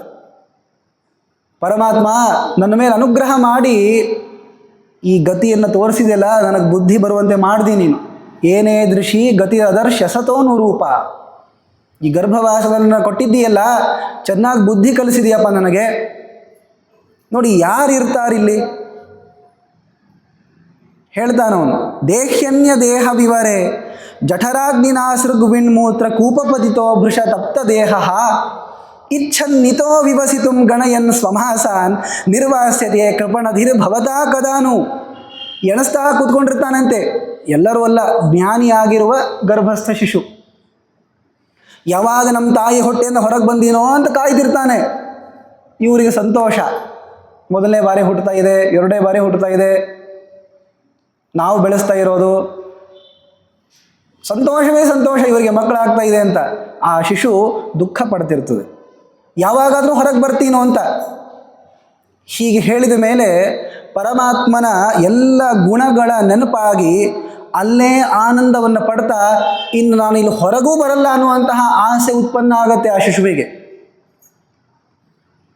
ನಾವು ಯಾವಾಗ ಪ್ರಸವ ಆಗತ್ತೆ, ಯಾವಾಗ ಮಕ್ಕಳನ್ನು ಕಂಡೇವು ಅಂತ ನಾವು ಕಾಯ್ತಿರ್ತೀವಲ್ಲ, ಆ ಶಿಶು ಹೇಳ್ತದಂತೆ, ಬೇಡಪ್ಪ ಮಾರಯ್ಯ, ಇಲ್ಲೇ ಇವೆಲ್ಲ ಮೂತ್ರ ವಿಷ್ಠ ಮುಂತಾದವುಗಳಿದ್ರೂ ನಾನು ಇಲ್ಲೇ ಇರ್ಲಿಕ್ಕೆ ಬಯಸ್ತೀನಿ, ನನ್ನನ್ನು ಹೊರಗೆ ಮಾತ್ರ ಒಯ್ಬೇಡ ಸ್ವಾಮಿ ಅಂತ. ಯಾಕೆ ಇಲ್ಲಿ ಇದ್ದಿದ್ದಕ್ಕಾದರೂ ಒಂದು 4 ಪರಮಾತ್ಮನ ಗುಣ ನೆನಪಾಗುವ ಥರ ಮಾಡಿದ್ದೀಯಾ, ಇನ್ನು ಹೊರಗೆ ಹೋದೆ ಅಂದರೆ ಏನೇನು ಗೊತ್ತಿಲ್ಲ ದೇವರ ಬಗ್ಗೆ, ಬೇಡ ಅಂತಂತಿರ್ತಾನಂತೆ. ಇಲ್ಲಿ ತನಕ ಹೋಗ್ತೀನಿ ಅಂತಂತಾನೆ, ಹೊರಗೆ ಹೋಗ್ತೀನಪ್ಪ ಬಿಟ್ಬಿಡು ಸ್ವಾಮಿ ನನ್ನ ಅಂತಂತಾನಂತೆ. ಸ್ವಲ್ಪ ಹೊತ್ತಾಗತ್ತೆ, ಪರಮಾತ್ಮನ ಧ್ಯಾನ ಮಾಡ್ತಾನೆ, ಸ್ವಲ್ಪ ಸಂತೋಷ ಆಗ್ತದೆ. ಇಲ್ಲಾದರೂ ಪರಮಾತ್ಮನ ಸ್ಮರಣೆ ಆಯ್ತಲ್ಲ ನನಗೆ, ಇಲ್ಲೇ ಇದ್ದು ಬಿಡ್ತೀನಿ ಅಂತ ಅಂದ್ಕೊಳ್ತಾನೆ. ಆದರೂ ಏನು ಅಂದ್ಕೊಂಡ್ರು ಯಾರು ಕೇಳ್ತಾರೆ, ಮುಖ್ಯ ಪ್ರಾಣದೇವರು ಹೊರಗೆ ಹಾಕ್ಬಿಡ್ತಾರೆ ಅಷ್ಟೇ, ನಡಿಯೇ ನೀನು ಅಂತ. ಆಗ ಹೊರಗೆ ಬರ್ತಾನೆ, ಅಳ್ತಾನೆ. ಇವರು ಸಂತೋಷದಿಂದ ಅದನ್ನು ನೋಡ್ತಾರೆ. ಏನು ಬೇಕು ಗೊತ್ತಿಲ್ಲ, ತಮಗೆ ಬೇಕಾಗಿದ್ದನ್ನು ತಿನ್ನಿಸ್ತಾರೆ, ದುಃಖ ಪಡ್ತಾನೆ. ಈ ತರಹ ಕಷ್ಟವನ್ನು ಪಟ್ಟು ಹುಟ್ಟುತ್ತಾರೆ ಮನುಷ್ಯರು. ತಸ್ಮಾನ್ ಮುಕ್ತ ಸಸಂಸಾರಾದ್ ಅನ್ಯಾನ್ ಪಶ್ಯತ್ ಉಪದ್ರುವಾನ್. ಏನು ಹೊರಗೆ ಬಂದೇ ಆರಾಮಾಗಿರ್ತಾನ? ಅನೇಕ ರೋಗಗಳು, ಉಪದ್ರವಗಳು, ಅದು ಬೇಕು ಇದು ಬೇಕು ಅನ್ನುವಂತಹ ಕಾಮ ಉತ್ಪನ್ನ ಆಗತ್ತೆ, ಅದು ಸಿಗೋದಿಲ್ಲ, ಜಗಳ ಮಾಡ್ಕೊಳ್ತಾನೆ. ಇದಕ್ಕಿಂತಲೂ ಗರ್ಭದಲ್ಲಿ ಇದ್ದಿದ್ದೇ ಚಲೋ ಅಂತ ಅಂದ್ಕೊಳ್ಬೇಡಿ, ಇನ್ನೊಮ್ಮೆ ಹುಟ್ಟಬಾರ್ದು ಅಂತ ಅಂದ್ಕೊಂಡು ಪರಮಾತ್ಮನ ಪಾದ ಸೇವೆಯನ್ನು ಮಾಡಿ ಮೋಕ್ಷವನ್ನು ಬಯಸಬೇಕು. ಅದಕ್ಕೆ ಹೇಳ್ತಾ ಇರುವಂಥದ್ದು, ವೈರಾಗ್ಯ ಉತ್ಪಾದನೆ ಮಾಡಲಿಕ್ಕೆ ಈ ಕಥೆಗಳನ್ನು ಹೇಳ್ತಾ ಇರೋದು. ಕೊನೆಗೆ ಮತ್ತೇನೂ ಸಿಗದೆ ಹಾಗೆ ಭ್ರಷ್ಟನಾಗಿ ಸಂಚಾರವನ್ನು ಮಾಡ್ತಾನೆ. ಒಂದು ದಿವಸ ಬರ್ತಾರೆ ಯಮದೂತರು, ಕೊರಳಿಗೆ ಚಾಟಿಯನ್ನು ಹಾಕಿ ದರ ದರ ಎಳ್ಕೊಂಡು ಹೋಗ್ತಾರೆ. ಏನು ಮೈ ಮೇಲೆ ಎಚ್ಚರ ಇರೋದಿಲ್ಲ. ನೋಡಿ ಅಂತಾನೆ ವಿದುರ, ಈಗೆಲ್ಲರೂ ನೀವು ತುಂಬ ಸಂಪತ್ತಿದೆ, ಹಸ್ತಿನಾವತಿ ಸಾಮ್ರಾಜ್ಯದ ಅಧಿಪತಿ ಎಂತೆಲ್ಲ ಹಾಕ್ತಿರಲ್ಲ, ಅಲ್ಲಿ ಪಿತೃವನಕ್ಕೆ ಕರ್ಕೊಂಡು ಹೋಗ್ತಾರಲ್ಲ ದಹನ ಮಾಡಲಿಕ್ಕೆ ಅಂತ, ಅಲ್ಲಿ ರಾಜ ಅಂಥೇಳಿ ಪ್ರತ್ಯೇಕವಾಗಿ ಮಾಡ್ಬೋದು ಈಗಿನ ಕಾಲದಲ್ಲಿ ಲೋಕದಲ್ಲಿ. ಆದರೆ ಅವರ ದೇಹದಲ್ಲಿ ಏನಾದರೂ ವ್ಯತ್ಯಾಸಗಳು ನಿಮ್ಗೆ ಕಾಣ್ತವ? ಅವನನ್ನು ನೋಡಿಬಿಟ್ಟು ಇವನು ತುಂಬ ಶ್ರೇಷ್ಠ, ಇವನು ತುಂಬ ಕಿರಿಯ, ಅದಕ್ಕೆ ಇವನಿಗೆ ಈ ತರಹ ಮರಣ ಬಂತು, ಅದಕ್ಕೆ ಈ ತರಹ ಇವು ಬಂತು ಅಂತ ಅಂದ್ಕೊಳ್ಳಿಕ್ಕಾಗ್ತದ? ಎಲ್ಲರೂ ಕೂಡ ಹೇಗೆ ಸುಟ್ಟು ಹೋಗ್ತಾರೆ ಅಂದರೆ ಯಾವುದಕ್ಕೂ ಮಹತ್ವ ಉಳಿಯೋದಿಲ್ಲ. ಕಿಂ ವಿಶೇಷಂ ಪ್ರಪಶ್ಯಂತಿ ತತ್ರ ತೇಷಾಂ ಪರೇ ಜನಾಃ ಏನ ಪ್ರತ್ಯವಗಚ್ಚೇಯು ಕುಲರೂಪ ವಿಶೇಷಣಂ. ಇವನು ತುಂಬ ಪಂಡಿತ ಇದ್ದ, ಇವನು ತುಂಬ ಧನವಂತನಿದ್ದ ಅಂತ ಸುಡೋ ಕಾಲಕ್ಕೆ ಯಾರಿಗೆ ಗೊತ್ತಾಗತ್ತೆ? ಯಾರಿಗೂ ಗೊತ್ತಾಗೋದಿಲ್ಲ. ಇದನ್ನು ಮನಸ್ಸಿನಲ್ಲಿ ಇಟ್ಟುಕೊಂಡು ಸದ್ಗುಣಗಳು ಬಂದಾಗ ಅವುಗಳಿಂದ ನಮಗೆ ಈ ತರಹ ಸಿಟ್ಟು, ಮಾತ್ಸರ್ಯ ಮುಂತಾದವುಗಳು ದೋಷ ಬರದಂತೆ ನೋಡಿಕೊಂಡಿದ್ದಾಗ ಆಗೇನಾದರೂ ಒಳ್ಳೆ ಗತಿ ಇದೆ. ಹೇಳ್ತಾನೆ ವಿದುರ. ಇನ್ನು ಅನೇಕ ವಿಚಾರಗಳನ್ನು ಹೇಳಿದ್ದಾನೆ.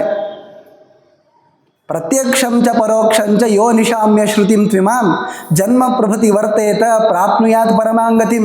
ಅದನ್ನೂ ಹೇಳ್ತಾನವನು. ಈಗ ಹೇಳ್ತಾ ಇದ್ದೀವಿ ಅಂತ ಹೌದು ಬಿಡ್ರಿ ಬಾರ ಖಳೆ ಹೇಳಿಕತ್ತಾರ ಅಂತ ನಿಮ್ಗೆ ಅನಿಸ್ತಿರ್ಬೋದು. ಇದು ಯಾವಾಗಲೂ ಇರಬೇಕು ಈ ಬುದ್ಧಿ. ಯಾವಾಗಲೂ ಇದ್ದಾಗ ಮಾತ್ರ ಇದನ್ನು ಬಿಟ್ಟು ಹೋಗ್ಲಿಕ್ಕಾಗತ್ತೆ. ಹೀಗೆ ಹೇಳಿ ಬಹಳ ಉತ್ತಮ ರೀತಿಯಿಂದ ಸಂಸಾರದ ವರ್ಣನೆಯನ್ನು ಮಾಡ್ತಾನೆ. ಭಾಗವತದಲ್ಲೂ ಅದ್ಭುತವಾದ ರೀತಿಯಲ್ಲಿ ಪಂಚಮಸ್ಕಂದಲ್ಲಿ ಬರುತ್ತೆ. ಹಾಗೇನಿಲ್ಲೂ ಕೂಡ ಸಂಸಾರ ಅಂತನ್ನೋದು ಒಂದು ಅಡವಿ ಅಂತ ಹೋಲಿಸಿಬಿಟ್ಟು ಹೇಳ್ತಾನೆ ವಿದುರ. ನೋಡಪ್ಪ ಧೃತರಾಷ್ಟ್ರ, ಏನು ಸಂಸಾರ ಇದೆಯಲ್ಲ ಇದೊಂದು ದೊಡ್ಡ ಕಾಡಪ್ಪ ಇದು. ಒಬ್ಬ ಬ್ರಾಹ್ಮಣ ಇದ್ದಂತೆ. ಕಶ್ಚಿನ್ ಮಹತಿ ಸಂಸಾರೇ ವರ್ತಮಾನೋ ದ್ವಿಜಃ ಕಿಲ. ಒಬ್ಬ ಬ್ರಾಹ್ಮಣ ಇದ್ದ, ಅವನು ಈ ಕಾಡಿಗೆ ಬಂದಂತೆ. ನೋಡ್ತಾ ಇದ್ದಾನೆ, ಕ್ರವ್ಯಾದ ಸಂಕುಲಂ, ಎಲ್ಲ ಮಾಂಸವನ್ನು ತಿನ್ನತಕ್ಕಂತಹ ಅನೇಕ ಹಿಂಸ್ರ ಪ್ರಾಣಿಗಳಿಂದ ಕೂಡಿರುವ ಕಾಡಿದು. ಆ ಕಾಡಿನಲ್ಲಿ ಸಿಂಹ, ಹುಲೆ, ಆನೆ, ಎಷ್ಟೆಷ್ಟು ದೊಡ್ಡ ದೊಡ್ಡದಾಗಿರುವಂತಹ ಪ್ರಾಣಿಗಳಿವೆ. ಅಲ್ಲಿ ನೋಡಿದ, ಭಯ ಆಯಿತು. ಮತ್ತೆ ಓಡಬೇಕಲ್ರಿ ಎಲ್ಲಾದರೂ. ಎಲ್ಲಿ ಓಡಿದರೂ ಕೂಡ ಕಾಡೇ ಕಾಡು, ಮುಗಿತಾನೇ ಇಲ್ಲ. ಇವನ ದೇಹದ ಮೇಲಿರುವಂತಹ ಎಲ್ಲ ಕೂದಲುಗಳು ಎದ್ದು ನಿಂದಿರಬೇಕು, ರೋಮಾಂಚನ ಆಗಬೇಕು, ಅಷ್ಟು ಭಯಾನಕವಾಗಿರುವ ಕಾಡಿದು. ನೋಡ್ತಾ ಇದ್ದಾನೆ, ನನಗೆ ಯಾರಾದರೂ ಕೂಡ ಕಾಪಾಡ್ತಾರಾ, ನನಗೆ ರಕ್ಷಕರು ಯಾರು ಅಂತ ಸಂಚರಿಸ್ತಾ ಕಾಡಿನಲ್ಲಿ ಹೋಗ್ತಾ ಇದ್ದಂತೆ. ಆಗ ನೋಡಿದ, ಅಲ್ಲೊಬ್ಬ ಸ್ತ್ರೀ ಕಂಡ್ಲು. ಆ ಸ್ತ್ರೀ ಎಲ್ಲ ಕಡೆಯೂ ಕೂಡ ಬಲಿಯನ್ನು ಬೀಸ್ತಾ ಇದ್ದಾಳಂತೆ, ಬಲಿ ಹಾಕ್ತಾ ಇದ್ದಾಳೆ. ಏನು ಪ್ರಾಣಿ ಹಿಡಿಲಿಕ್ಕೆ ಹಾಕ್ತಾ ಇದ್ದಾಳೋ, ಬಟ್ ಬಲಿ ಅಂತೂ ಹಾಕ್ತಾ ಇದ್ದಾಳಪ್ಪ. ಇವನು ನೋಡ್ದ ಆ ಸ್ತ್ರೀಯನ್ನು. ಆಮೇಲೆ ಅಲ್ಲೇ ಹತ್ತಿರದಲ್ಲಿ 5 ಹೆಡೆ ಉಳ್ಳಂತಹ ಹಾವನ್ನು ನೋಡಿದ್ನಂತೆ. ಏನು ದೊಡ್ಡ ದೊಡ್ಡದಾಗಿರುವಂತಹ ವೃಕ್ಷಗಳು ಆಕಾಶವನ್ನೇ ಮುಟ್ತಾವೇನೋ ಅನ್ನೋಷ್ಟು ದೊಡ್ಡ ದೊಡ್ಡದಾಗಿರುವಂತಹ ವೃಕ್ಷಗಳನ್ನು ಕಂಡಂತೆ ಆ ಬ್ರಾಹ್ಮಣ. ಆಗ ನೋಡಿ, ಎಷ್ಟೆಲ್ಲ ಘೋರವಾದ ಅರಣ್ಯ ಇತ್ತು ಅಂದರೆ ಕೆಲವೊಮ್ಮೆ ತೆಗ್ಗು ಏನೂ ಕಾಣೋದೇ ಇಲ್ಲ. ಆ ತರಹ ಕೆಳಗಡೆ ಅನೇಕ ಬಳ್ಳಿಗಳು, ಆಮೇಲೆ ಗಿಡಗಳ ಮೂಲಗಳು ಎಲ್ಲ ಹರಡ್ಕೊಂಡು ಬಿಟ್ಟಿರ್ತವೆ, ಗಿಡಗಳು ಬಿದ್ದಿರ್ತವೆ, ಅಷ್ಟು ದಟ್ಟವಾದ ಕಾಡಿದು. ಆಗ ನೀರನ್ನು ಉಳ್ಳಂತಹ ಒಂದು ಬಾವಿಯನ್ನು ಮುಚ್ಚಾಕಿರ್ತಾರೆ, ಸ್ವಾಭಾವಿಕವಾಗಿ ಮುಚ್ಚಾಕಿರೋದು. ಇವನಿಗೆ ಗೊತ್ತಾಗಲಿಲ್ಲ ಏನಾಗ್ತಾ ಇದೆ ಅಂತ. ಭ್ರಾಂತನಾಗಿ ಸಂಚಾರ ಮಾಡೋ ಕಾಲಕ್ಕೆ ಈ ಬಾವಿಯಲ್ಲಿ ಬಿದ್ದುಬಿಟ್ಟ. ಬೀಳೋ ಕಾಲಕ್ಕೆ ಒಂದು ಆ ಬಾವಿಯ ತುದಿ ಭಾಗಕ್ಕೆ ಅಂತ ಒಳಗೆ ಹೋಗ್ತಾ ಇರುವಂತಹ ಒಂದು ಲತೆಗಳನ್ನು ಹಿಡ್ಕೊಂಡಂತೆ. ಬಳ್ಳಿಗಳೆಲ್ಲ ಸಿಕ್ಬಿದ್ದಿರ್ತಾವೆ ನೋಡಿ, ಅಷ್ಟು ದಟ್ಟ ಕಾಡದು. ಅದನ್ನು ಹಿಡ್ಕೊಂಡು ಅಲ್ಲಿ ಸಿಕ್ಕೊಂಡಿದ್ದಾನವನು. ತಲೆ ಕೆಳಗೆ, ಕಾಲ್ ಮೇಲಾಗಿ ಹೋಗ್ಬಿಟ್ಟಿದೆ. ಹೇಗೆ ಅಂದರೆ ಉದಾಹರಣೆ ಕೊಡ್ತಾರೆ, ಪನಸಸ್ಯ ಯಥಾ ಜಾತಂ ವೃಂತಬದ್ಧಂ ಮಹಾಫಲಂ ತಥಾ ಲಂಭತೆ ತತ್ರ ಊರ್ಧ್ವಪಾದೋ ಹ್ಯಧಶಿರಾಹ. ಈ ಹಲಸಿನಕಾಯಿ ಇರ್ತಾವೆ ನೋಡಿ, ಹಲಸಿನಕಾಯಿ ಭಾಳ ದೊಡ್ಡದಿರ್ತದೆ, ಆದರೆ ಮೇಲ್ಮೇಲೆ ಹೋಗ್ದಂಗೆ ಸಣ್ಣ ಆಗ್ತದೆ. ಅದಕ್ಕೆ ಗಿಡಕ್ಕೆ ಅಂಟ್ಕೊಳ್ಳೋದು ಅಂತ ಏನಿರ್ತದಲ್ಲ, ಅದಂತೂ ತುಂಬ ಚಿಕ್ಕದು. ಆದರೆ ಕಾಯಿ ಮಾತ್ರ, ಹಣ್ಣು ಮಾತ್ರ ಇಷ್ಟು ದೊಡ್ಡದಿರುತ್ತೆ. ಆ ತರಹ ಇವನು ಆ ಬಳ್ಳಿಗಳಿಗೆಲ್ಲ ಸಿಕ್ಕೊಂಡು ತಲೆ ಕೆಳಗೆ ಮಾಡಿ, ಕಾಲ್ ಮೇಲೆ ಮಾಡಿ ಸಿಕ್ಕೊಂಡ್ಬಿಟ್ಟಿದ್ದಾನೆ. ಅಷ್ಟೊತ್ತರಲ್ಲಿ ಒಂದು ದೊಡ್ಡ ಆನೆ ಬಂತು. ಏನದು? ದಂತಿ ದಲಿತ ಪರ್ವತ. ತನ್ನ ಕೋರೆ ಹಲ್ಲುಗಳಿಂದ ಪರ್ವತವನ್ನೇ ಬೀಳಿಸ್ಬಹುದದು, ಅಷ್ಟು ದೊಡ್ಡದಾಗಿರುವಂಥ ಒಂದು ಆನೆ ಬಂತ್ರಿ. ಆ ಆನೆ ಅಷ್ಟು ಸುಮ್ಮನೆ ಸಾಮಾನ್ಯ ಇರಲಿಲ್ಲದು. ಷಡ್ವಕ್ತ್ರಂ, 6 ತಲೆ ಇದೆ ಆ ಆನೆಗೆ. ಕೃಷ್ಣ ಶಬಲಂ ದ್ವಿಷಟ್ಪದಚಾರಿಣಂ, 12 ಕಾಲು 6 ಮುಖ ಆ ಆನೆಗೆ. ನೀವು ಕೇಳ್ತಾ ಹೋಗಿ ಎಲ್ಲ ಗೊತ್ತಾಗುತ್ತೆ. ಕ್ರಮೇಣ ಪರಿಸರ್ಪಂತಂ ವಲ್ಲಿ ವೃಕ್ಷ ಸಮಾವೃತಂ, ಇವನ ಹತ್ರಕ್ಕೆ ಬರ್ತಾ ಇದೆ ಅದು ಆನೆ.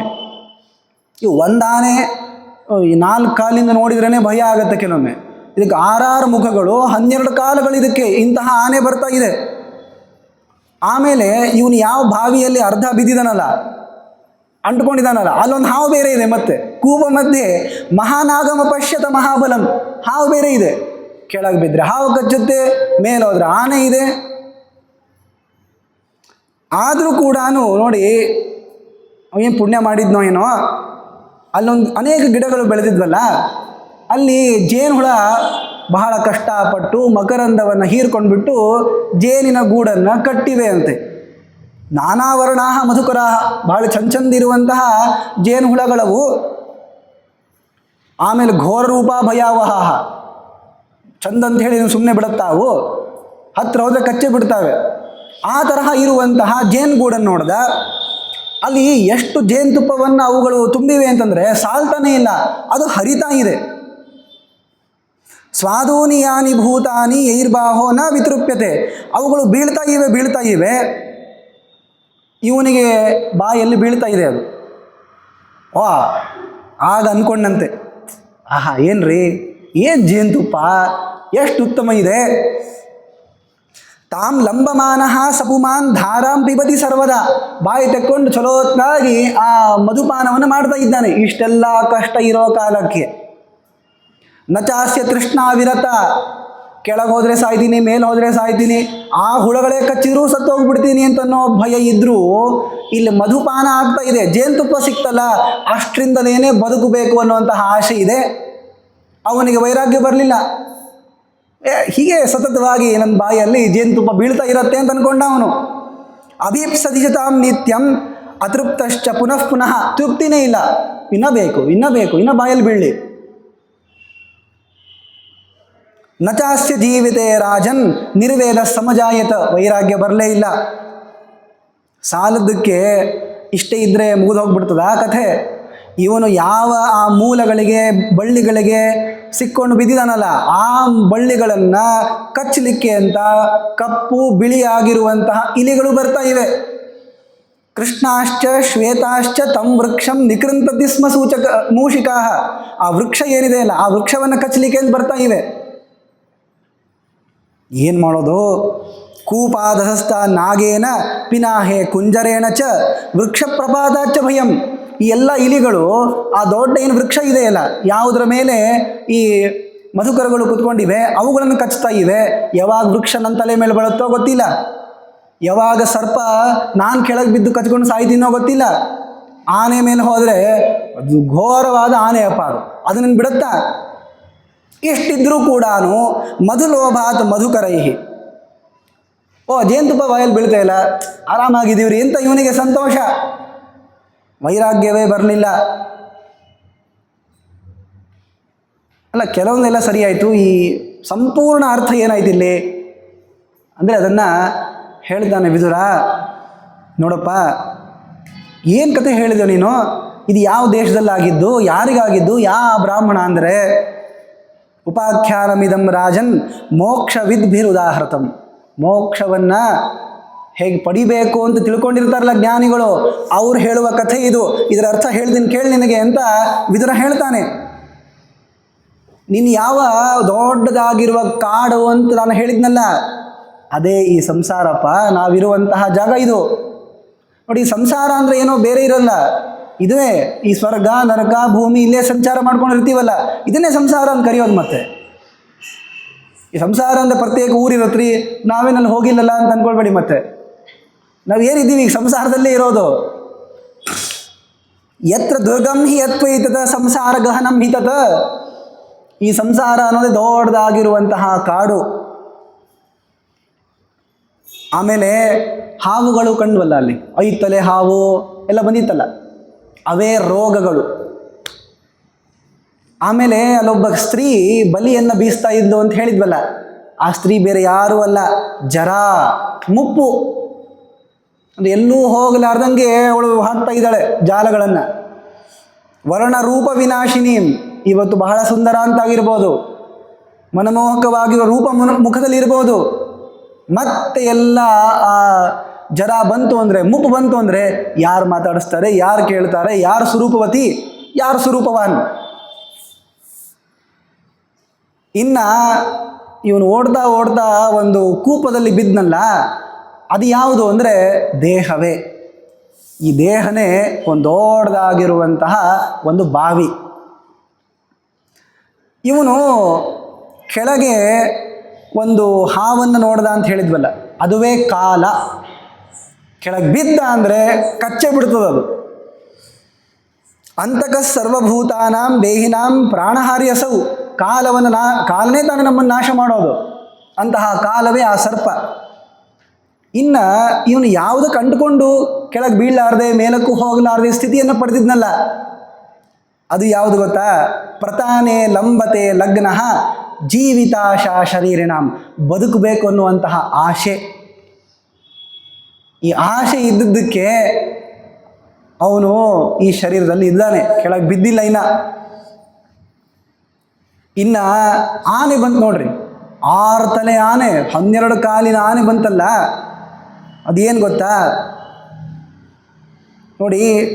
ಷಡ್ವಕ್ತ್ರ ಕುಂಜರೋ ರಾಜನ್ ಸತು ಸಂವತ್ಸರ ಸ್ಮೃತಃ ಷಣ್ಮುಖ ಋತವೋ ಮಾಸಾಹ ಪಾದ ದ್ವಾದಶ ಕೀರ್ತಿತಾಹ. ಕಾಲ ಅದರಲ್ಲಿಯೂ ಕೂಡ 6 ಮುಖಗಳು ಅಂದರೆ, ಮತ್ತು ವರ್ಷದಲ್ಲಿ 6 ಋತುಗಳು ಇರ್ತವೆ, 12 ಮಾಸಗಳಿರ್ತಾವಲ್ಲ, ಅದೇ 6 ಮುಖ 12 ಪಾದಗಳು. ವರ್ಷಗಳು ಎಷ್ಟು ಉರುಳು ಹೋಗಿದ್ದೇವೋ, ಎಷ್ಟು ವಯಸ್ಸಾಗಿದೆಯೋ, ಇನ್ನು ಇವನ್ ತಲೆ ಮೇಲೆ ಬೀಳಿಸ್ಬೇಕು ಅಂತ ಗಿಡವನ್ನು ಕಚ್ತಾ ಇವೆಯಲ್ಲ, ಮೂಲಗಳನ್ನು ಕಚ್ತಾ ಇರುವಂತಹ ಬಿಳಿ ಹಾಗೂ ಕಪ್ಪಾಗಿರುವಂತಹ ಇಲಿಗಳಿದ್ದಾವಲ್ಲ, ಅವುಗಳು ಯಾವುದು ಅಂದರೆ ಬೆಳಗ್ಗೆ ಹಾಗೂ ರಾತ್ರಿ. ಇಷ್ಟಿದ್ರೆ ಈ ವಿಷಯದಿಂದ ಬಂದಿರುವಂತಹ ಸುಖ, ಅದುವೇ ಆ ಜೇನುತುಪ್ಪ, ಅದನ್ನು ತಿನ್ನಬೇಕು ಅಂತ ಆಸೆ. ಯಾವಾಗ ಸಾಯ್ತಾನೋ ಗೊತ್ತಿಲ್ಲ, ಹೇಗೆ ಉದ್ಧತನಾಗ್ತಾನೋ ಗೊತ್ತಿಲ್ಲ.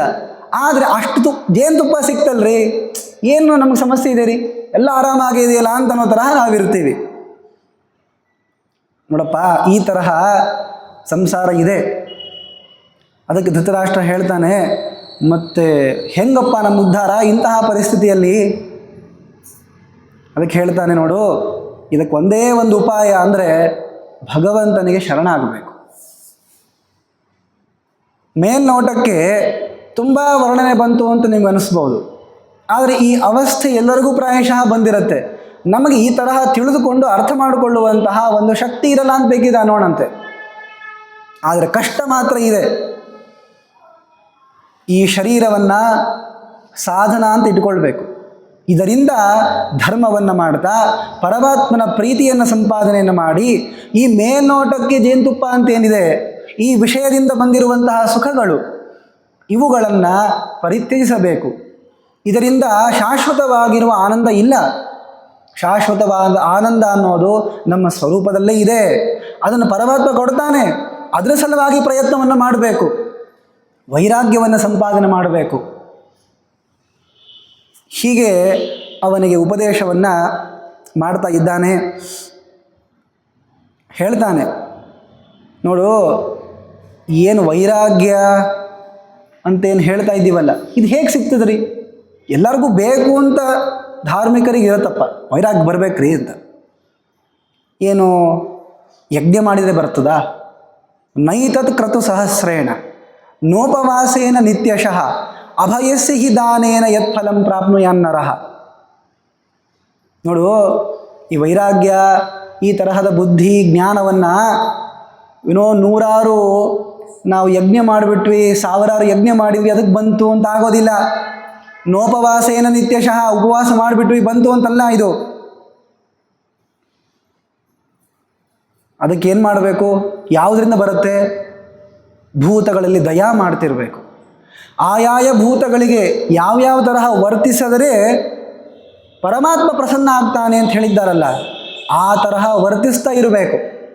ಆಗ ಪರಮಾತ್ಮನ ಪ್ರಸಾದದಿಂದಲೇ ಮತ್ತೆ ವೈರಾಗ್ಯ ಬರೋದು. ಈ ಯಜ್ಞಗಳನ್ನು ಕೂಡ ಮಾಡಲಿಕ್ಕೆ ಹೇಳಿದ್ದಾರೆ. ಕರ್ಮವನ್ನು ಮಾಡೋದ್ರಿಂದ ಅಂತಃಕರಣ ಶುದ್ಧಿ ಉಂಟಾಗ್ತದೆ.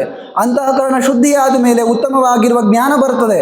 ಜ್ಞಾನ ಸಂಪಾದನೆಯನ್ನು ಮಾಡಿದ ಮೇಲೆ ವೈರಾಗ್ಯ ಬರೋದು ಅಂತ ಹೇಳಿದ್ದಾರೆ, ನಿಜ. ಆದರೆ ಇಲ್ಲಿ ಎಲ್ಲ ಕಡೆಯೂ ಕೂಡ ಮುಖ್ಯವಾಗಿ ಬೇಕಾಗಿರುವಂತಹದ್ದು ಪರಮಾತ್ಮನ ಪ್ರಸಾದ. ಆ ಕೃಷ್ಣ ಪರಮಾತ್ಮ ಪ್ರಸನ್ನ ಆಗಬೇಕು, ಆಗ ಎಲ್ಲವೂ ಕೂಡ ಬರುವಂತಹದ್ದು. ಹೀಗೆ ಹೇಳಿ, ನೋಡಪ್ಪ, ಶೋಕವನ್ನು ಮಾಡತಕ್ಕದ್ದಲ್ಲ, ಇದು ಎಲ್ಲರಿಗೂ ಬರೋದಿದ್ದೇ ಇದೆ. ಯಾರ್ಯಾರು ಮೃತರಾಗಿದ್ದಾರೋ ಅವರೆಲ್ಲರ ಔರ್ಧ್ವ ದೈಹಿಕ ಕಾರ್ಯವನ್ನು ಮಾಡುವಂತ ವಿದುರ ಹೇಳ್ತಾನೆ. ಮಹಾಭಾರತದಲ್ಲಿ ಈ ಪ್ರಸಂಗಗಳನ್ನು ಹೇಳಿದ ಮೇಲೆ ನಾವು ನಿನ್ನೆ ಹೇಳಿರುವಂತಹ ಭೀಮನ ಸಂಹಾರ ಮಾಡಬೇಕು ಅಂತ ಧೃತರಾಷ್ಟ್ರ ಬಯಸಿದ್ದು, ಮೂರ್ತಿಯ ಪುಡಿ ಪುಡಿ ಮಾಡಿ ಹಾಕಿದ್ದು ಎಲ್ಲ ಕಥೆಗಳು ಬರೋದು. ಇದಾದ ಮೇಲೆ ಕೃಷ್ಣ ಹಾಗೂ ಪಾಂಡವರೆಲ್ಲರೂ ಸೇರಿಕೊಂಡು ಧೃತರಾಷ್ಟ್ರ, ಗಾಂಧಾರಿ ಮುಂತಾದವರನ್ನೆಲ್ಲರನ್ನೂ ಕರ್ಕೊಂಡು ಯುದ್ಧ ಭೂಮಿಗೆ ಹೋಗ್ತಾರೆ. ವೇದವ್ಯಾಸ ದೇವರು ವಿಶಿಷ್ಟವಾಗಿರುವ ದಿವ್ಯ ದೃಷ್ಟಿಯನ್ನು ಗಾಂಧಾರಿ ಕೊಡ್ತಾರೆ. ಮೃತರಾದಂಥವರೆಲ್ಲರನ್ನೂ ಕೂಡ ನೋಡಲಿ ಅವಳು ಅಂತ ಯುದ್ಧ ಭೂಮಿಗೆ ಅಂತ ಕರ್ಕೊಂಡು ಹೋಗ್ತಾರೆ. ಆ ಯುದ್ಧ ಭೂಮಿಯ ವರ್ಣನೆಯನ್ನು ಕೂಡ ಮಾಡಿದ್ದಾರೆ. ಅದು ಬಹಳ ಘೋರವಾಗಿರುವಂತಹ ದೃಶ್ಯನೇ ಅದು. ಅದರಲ್ಲಿ ಎಲ್ಲ ಅಂಶಗಳನ್ನು ಹೇಳಲಿಕ್ಕಾಗೋದಿಲ್ಲ. ಯಾಕೆಂದರೆ ಪ್ರತಿಯೊಬ್ಬರನ್ನೂ ಕೂಡ ನೋಡಿ ನೋಡಿ ಅವರು ಯಾವ ತರಹ ಮನಸ್ಸಿಗೆ ಖೇದನೆಯನ್ನು ಉಂಟು ಮಾಡಿಕೊಂಡಿದ್ದಾರೆ, ಎಷ್ಟು ದುಃಖವನ್ನು ಪಟ್ಟಿದ್ದಾರೆ ಅಂತ ಅನ್ನೋದನ್ನು ಬಹಳ ಅದ್ಭುತವಾಗಿ ವರ್ಣಿಸಿದೆ ಮಹಾಭಾರತದಲ್ಲಿ. ನೋಡಿ, ಎಷ್ಟು ಜನ ಬಿದ್ದಿದ್ದಾರೆ, ಏನು ಸಂಖ್ಯೆ ಅವರದು. ಪ್ರವೇಶವನ್ನು ಮಾಡ್ತಾ ಇದ್ದಾರೆ. ಗಾಂಧಾರಿ, ಧೃತರಾಷ್ಟ್ರ, ಗಾಂಧಾರಿಗೆ ದಿವ್ಯ ದೃಷ್ಟಿಯನ್ನು ಕೊಟ್ಟಿದ್ದಾರೆ ಅಂತ ಹೇಳಿದ್ದೇವಲ್ಲ, ಆ ದಿವ್ಯ ದೃಷ್ಟಿಯನ್ನು ಪಡೆದು ಹೋಗ್ತಾ ಇದ್ದಾರೆ. ತೇನ ದೃಷ್ಟ ಪ್ರೇತದೇಹಾನ್ ಸರ್ವಾಂಸ್ತತ್ರ ಸಮಾಕುಲ. ಗಾಂಧಾರಿ ನೋಡಿದ್ಲಂತೆ. ಮೊದಲಿಗೆ ದುರ್ಯೋಧನನನ್ನು ನೋಡಿದ್ಲು. ಎಂತಹ ದುರ್ಯೋಧನ, ಎಷ್ಟೆಲ್ಲ ಮಾತಾಡ್ತಾ ಇದ್ದ. ಬೈತಾಳೆ, ಗಾಂಧಾರಿನ ಬೈತಾಳೆ, ಪ್ರೀತಿಯನ್ನು ಮಾಡ್ತಾಳೆ. ಎಲ್ಲ ಜ್ಞಾನಿಗಳು ಕೂಡ ಹೇಳಿದರೆ ಒಬ್ಬರ ಮಾತಿಗೂ ಕೂಡ ಸಮ್ಮತಿಸಲಿಲ್ಲ ದುರ್ಯೋಧನ. ಈ ತರಹ ಅವರೆಲ್ಲರ ದ್ವೇಷವನ್ನು ಮಾಡಿ ಇವತ್ತು 11 ಅಕ್ಷೌಹಿಣಿ ಸೈನ್ಯದ ರಾಜ ಹೇಗೆ ಮಲ್ಕೊಂಡಿದ್ದಾರೆ ನೋಡಿ. ಭೀಮಸೇನ ದೇವರ ಗದಾಪ್ರಹಾರಕ್ಕೆ ತುತ್ತಾಗಿ ಹೇಗೆ ತೊಡೆ ಮುರುಕೊಂಡು ರಕ್ತವನ್ನು ದೇಹದಿಂದ ಸುರಿಸ್ತಾ ಬಿದ್ದಿದ್ದಾರೆ ನೋಡಿ. ಹೋಗಿ ಆ ದುರ್ಯೋಧನನ್ನು ಮುಟ್ಟಿ ಮೈ ಮೇಲೆ ಕೈಯನ್ನು ಸವರಿಬಿಟ್ಟು ಅಳ್ತಾ ಇದ್ದಾಳೆ ಗಾಂಧಾರಿ. ಬರೀ ಗಾಂಧಾರಿ ಬಗ್ಗೆ ಹೇಳ್ತಾ ಇಲ್ಲ, ಅನೇಕ ಜನ ಬಂದಿದ್ದಾರಲ್ಲಿ. ಪ್ರಧಾನವಾಗಿ ಗಾಂಧಾರಿ ಹೆಸರು ತಗೊಂಡಿರೋದು. ದುರ್ಯೋಧನನ ಹೆಂಡತಿಯರು ಬಂದಿದ್ದಾರೆ, ದುಶ್ಯಾಸನ ಹೆಂಡತಿಯರು ಬಂದಿದ್ದಾರೆ. ಅಲ್ಲಿ ಬಂದಿರುವಂತಹ, ಅಲ್ಲೇನು ಮೃತರಾಗಿರುವಂಥವರಿದ್ದಾರಲ್ಲ, ಅವರೆಲ್ಲರ ಪತ್ನಿಯರು, ಮಕ್ಕಳು, ಸೊಸೆಂದರು ಎಲ್ಲರೂ ಕೂಡ ಬಂದಿದ್ದಾರೆ. ಎಲ್ಲರೂ ಕೂಡ ತಮಗೆ ಪ್ರಿಯರಾಗಿರುವಂಥವರನ್ನು ಅಪ್ಪಿಕೊಂಡು ಅವರ ದೇಹದ ಮೇಲೆ ಕೈಯನ್ನು ಸವರ್ತಾ ಗೊಳೋ ಅಂತ ಅಳ್ತಾ ಇದ್ದಾರೆ. ಅಲ್ಲಿ ಉತ್ತರಾದೇವಿನೂ ಬಂದಿರ್ತಾಳೆ, ಅರ್ಜುನನ ಸೊಸೆ. ಉತ್ತರೆ ಅಭಿಮನ್ಯುವನ ಹತ್ರ ಹೋಗ್ತಾಳೆ, ತನ್ನ ಗಂಡ. ಆ ಅಭಿಮನ್ಯುವಿನ ದೇಹದ ಮೇಲೆ ಕೈ ಆಡಿಸ್ತಾಳೆ. ಕೈ ಆಡಿಸಿ ತುಂಬ ರಕ್ತದಿಂದ ತೊಯ್ದು ಹೋಗಿರುವಂತಹ ಅವನ ಕೂದಲುಗಳನ್ನು ಎತ್ತಿ ತಲೆಯನ್ನು ತೊಡೆ ಮೇಲೆ ಹಾಕ್ಕೊಳ್ತಾಳೆ. ಹಾಕ್ಕೊಂಡು ಮುಖದ ಮೇಲೆಲ್ಲ ಕೈ ಸವರ್ತಾ ಹೇಳ್ತಾಳೆ, 6 ತಿಂಗಳ ಇದ್ದೆಲ್ಲಪ್ಪ ನನ್ನ ಜೊತೆ ನೀನು. 7ನೇ ತಿಂಗಳಿಗೆ ಯುದ್ಧ ಪ್ರಾರಂಭ ಆಗಿ ಮೃತ ಆಗಿ ಹೋದ್ನಿಲ್ಲಪ್ಪ. ಮದುವೆಯಾಗಿ 6 ತಿಂಗಳಾಗಿದೆ ಅಷ್ಟೆ. ವಿರಾಟ ಪರ್ವದಲ್ಲಿ ವಿವಾಹ ಆಗಿರೋದು. ವಿರಾಟ್ ರಾಜನ ಮಗಳು ಉತ್ತರ. 7ನೇ ತಿಂಗಳಿಗೆ ಮೃತ ಆದ್ಯಲ್ಲಪ್ಪ. ಏತಾವಾನಿಹ ಸಂವಾಸಃ ವಿಹಿತಸ್ತೆ ಮಯಾ ಸಹ ಷಣ್ಮಾಸಾನ್ ಸಪ್ತಮೇ ಮಾಸಿ ವೀರತ್ವಂ ನಿಧನಂಗತಃ. 6 ತಿಂಗಳ ನನ್ನ ಜೊತೆ ಇದ್ದು 7ನೇ ತಿಂಗಳ ಮೃತ ಆದಿಲ್ಲಪ್ಪ. ಪ್ರಾಯಶಃ ವಿಧಿಯಲ್ಲಿ 6 ತಿಂಗಳ ಇರೋದಷ್ಟೇ ಬರೆದಿತ್ತೇನೋ, ಯಾರಿಗೆ ಗೊತ್ತು. ನೋಡಿ, ವಿವಾಹ ಆಗೋ ಕಾಲಕ್ಕೆ ಗೊತ್ತಿರ್ತದ. ಅದಕ್ಕೆ ಹೇಳೋದು, ಯಾವತ್ತು ನಮ್ಮ ಶರೀರ ಪಾತ ಆಗ್ತದೋ ಗೊತ್ತಿಲ್ಲ, ಅವಶ್ಯವಾಗಿ ಪ್ರತಿ ಕ್ಷಣದಲ್ಲೂ ಕೂಡ ಪರಮಾತ್ಮನನ್ನು ಧ್ಯಾನ ಮಾಡ್ತಿರಬೇಕು. ಅವನ ಪ್ರೀತಿಕರವಾಗಿರುವ ಯಾವುದಾದ್ರೂ ಒಂದು ಕೆಲಸವನ್ನು ಮಾಡ್ತಾನೆ ಇರಬೇಕು. ಯಾಕೆ ಈ ಶರೀರ ಮತ್ತೊಮ್ಮೆ ಬರ್ತದೋ ಇಲ್ಲೋ ಗೊತ್ತಿಲ್ಲ. ಉತ್ತರ ಈ ತರಹ ಉತ್ತರ ಅಳೋದನ್ನು ಹೇಳ್ತಾರಲ್ಲಿ. ತುಂಬ ಮನಸ್ಸಿಗೆ ನೋವು ಮಾಡ್ಕೊಂಡಿರ್ತಾಳೆ. ಅವಳನ್ನು ಕರ್ಕೊಂಡು ಹೋಗ್ತಾರೆ. ಯಾಕೆ ಗರ್ಭಿಣಿ ಬೇರೆ ಇದ್ದಾಳೆ. ಅವಳ ಹೊಟ್ಟೆಯಲ್ಲಿ ಪರೀಕ್ಷಿತ ರಾಜ ಬೆಳೀತಾ ಇದ್ದಾನೆ. ಎಲ್ಲರೂ ಬಂದಿದ್ದಾರೆ. ಬಾಲ್ಹಿಕ ರಾಜನ ವಂಶದವರು ಬಂದಿದ್ದಾರೆ. ಭೂರಿಶ್ರವಸ್ಸು, ಅವನದಂತೂ ತಲೆಯೇ ಇಲ್ಲ. ತಲೆಯನ್ನು ಕತ್ತರಿಸಿ ಹಾಕಿಬಿಟ್ಟಿದ್ದಾನೆ ಸಾತ್ಯಕಿ. ಯಾರಿಗೋ ಕೈ ಇಲ್ಲ, ತಲೆ ಇಲ್ಲ, ಕಾಲಿಲ್ಲ. ನೋಡಿ, ಇದು ಭೂರಿಶ್ರವಸ್ಸನ ತಲೆ, ಇದು ಭೂರಿಶ್ರವಸ್ಸನ ದೇಹ ಅಂತ ಹೇಗೆ ಗೊತ್ತಾಗತ್ತೆ? ಗೊತ್ತಾಯ್ತ್ರಿ ಅವರಿಗೆ. ಗೊತ್ತಾಗಿ ಅವ್ರ ತಲೆ ಮೇಲೆಲ್ಲ ಕೈ ಆಡಿಸಿ ಅಳ್ತಾ ಇದ್ದಾರೆ. ಎಲ್ಲರೂ ಕೂಡ ಕೂದಲುಗಳನ್ನು ಹರಿದುಕೊಂಡು ಅಬದ್ಧ ಕೇಶರಾಗಿ ರೋದನೆಯನ್ನು ಮಾಡ್ತಾ ಇದ್ದಾರೆ. ದ್ರೌಪದಿಯ ತಲೆಗೆ ಕೈ ಹಾಕಿದ್ರಲ್ಲ, ಅದಕ್ಕೆ ತಕ್ಕದಾಗಿರುವಂಥದ್ದಿದು. ಕೆಲವು ಜ್ಞಾನಿಗಳು, ಮಹಾನುಭಾವರು ಕೂಡ ಈ ಯುದ್ಧದಲ್ಲಿ ಮೃತನಾಗಿದ್ದಾರೆ. ಆದರೆ ದುರ್ಯೋಧನನ ಪತ್ನಿ ಅಲಕ್ಷ್ಮಿಯ ಅವತಾರಗಳಿದ್ದಾಳಲ್ಲ, ಅವಳು ಕೂಡ ಈ ದುಃಖ ಪಡಬೇಕಾಯ್ತು. ಇವಾಗ ಅವತ್ತು ದ್ರೌಪದಿ ದೇವಿಯವರ ಆ ಅವಮಾನವನ್ನು ಮಾಡಿರಲಿಲ್ಲ ಅಂದರೆ ಈ ಘೋರವಾಗಿರುವ ದೃಶ್ಯವನ್ನು ಇವತ್ತು ನೋಡಲಿಕ್ಕೆ ಅಂತ ಇವರಿಗೆ ಆಗ್ತಾ ಇರಲಿಲ್ಲ. ಆದರೆ ಏನು ಮಾಡೋದು? ಶ್ರೀರಾಮಚಂದ್ರನನ್ನು ಎದುರು ಹಾಕ್ಕೊಂಡು ಸಾಕಾಗಿರಲಿಲ್ಲ ಅವಳಿಗೆ. ಅದಕ್ಕೆ ಒಂಥರ ಇರುವಂತಹ ಮಂಥರ ಬಂದು ಈ ದುರ್ಯೋಧನನ ಕೈ ಹಿಡಿದು ಈ ಕೆಲಸ ಮಾಡ್ಕೊಂಡು ಅಳ್ತಾ ಇದ್ದಾಳೆ. ನೋಡಿ, ರಾಮಾಯಣದಲ್ಲಿ ಅವಳು ತಪ್ಪು ಕೆಲಸ ಮಾಡಿದ್ದು, ಹೆಂಡತಿ ತಪ್ಪು ಕೆಲಸ ಮಾಡಿದ್ದು. ಮಂಥರ ಯಾರು ಹೇಳಿ? ಅಲಕ್ಷ್ಮಿ, ಕಲಿಯ ಪತ್ನಿ ಅವಳು ಅಲ್ಲಿ ಶ್ರೀರಾಮಚಂದ್ರನಿಗೆ ತಪ್ಪಾಗಿರುವ ಕೆಲಸ ಮಾಡಿ ಕಷ್ಟಪಟ್ಲು. ಇಲ್ಲಿ ಅವ್ರ ಗಂಡ ಕೆಲಸ ಮಾಡ್ತಾ ಇದ್ದಾನೆ. ಚಲೋ ದಂಪತಿಗಳಿದ್ದಾರೆ ಅವರು. ಎಲ್ಲರೂ ಕೂಡ ಎದೆ ಹೊಡ್ಕೊಂಡು ಅಳ್ತಾ ಇದ್ದಾರೆ. ತುಂಬ ವಿಸ್ತಾರವಾಗಿ ವರ್ಣಿಸಿದ್ದಾರೆ, ಬಹಳ ಅದ್ರ ಬಗ್ಗೆ ಹೇಳಲಿಕ್ಕೆ ಆಗೋದಿಲ್ಲ. ಆಗ ದ್ರೌಪದಿ ದೇವಿಯವರು ಬರ್ತಾರೆ. ದ್ರೌಪದಿ ಕೃಷ್ಣ ತೋರಿಸ್ತಾನೆ, ನೋಡು ದ್ರೌಪದಿ, ನಿನ್ನನ್ನು ಎದುರು ಹಾಕ್ಕೊಂಡ್ರಲ್ಲ, ನಿನಗೆ ಅವಮಾನ ಮಾಡಿದ್ರಲ್ಲ, ಅದಕ್ಕೆ ಈ ಗತಿಯನ್ನು ನಾನು ಕೊಟ್ಟಿರೋದು ಅವರಿಗೆ. ನೋಡಿ, ದ್ರೌಪದಿ ದೇವಿಯವರನ್ನು ಅವಮಾನ ಮಾಡೋದು ಅಂತಂದರೆ ಅಷ್ಟು ಸಣ್ಣ ಸುದ್ದಿ ಅಲ್ಲ ಅದು. ಯಾವುದೋ ಒಬ್ಬ ಸ್ತ್ರೀಯನ್ನೇ ಕಣ್ಣೆತ್ತಿ ನೋಡಬಾರ್ದು ಶಾಸ್ತ್ರದಲ್ಲಿ ಅಂತ ಹೇಳಿದ್ದಾರೆ. ಅವಳ ಮೇಲೆ ಯಾರೂ ಕೂಡ ಕುಕೃತ್ಯವನ್ನು ಎಸಗಬಾರ್ದು ಅಂತ ಹೇಳಿದ್ದಾರೆ.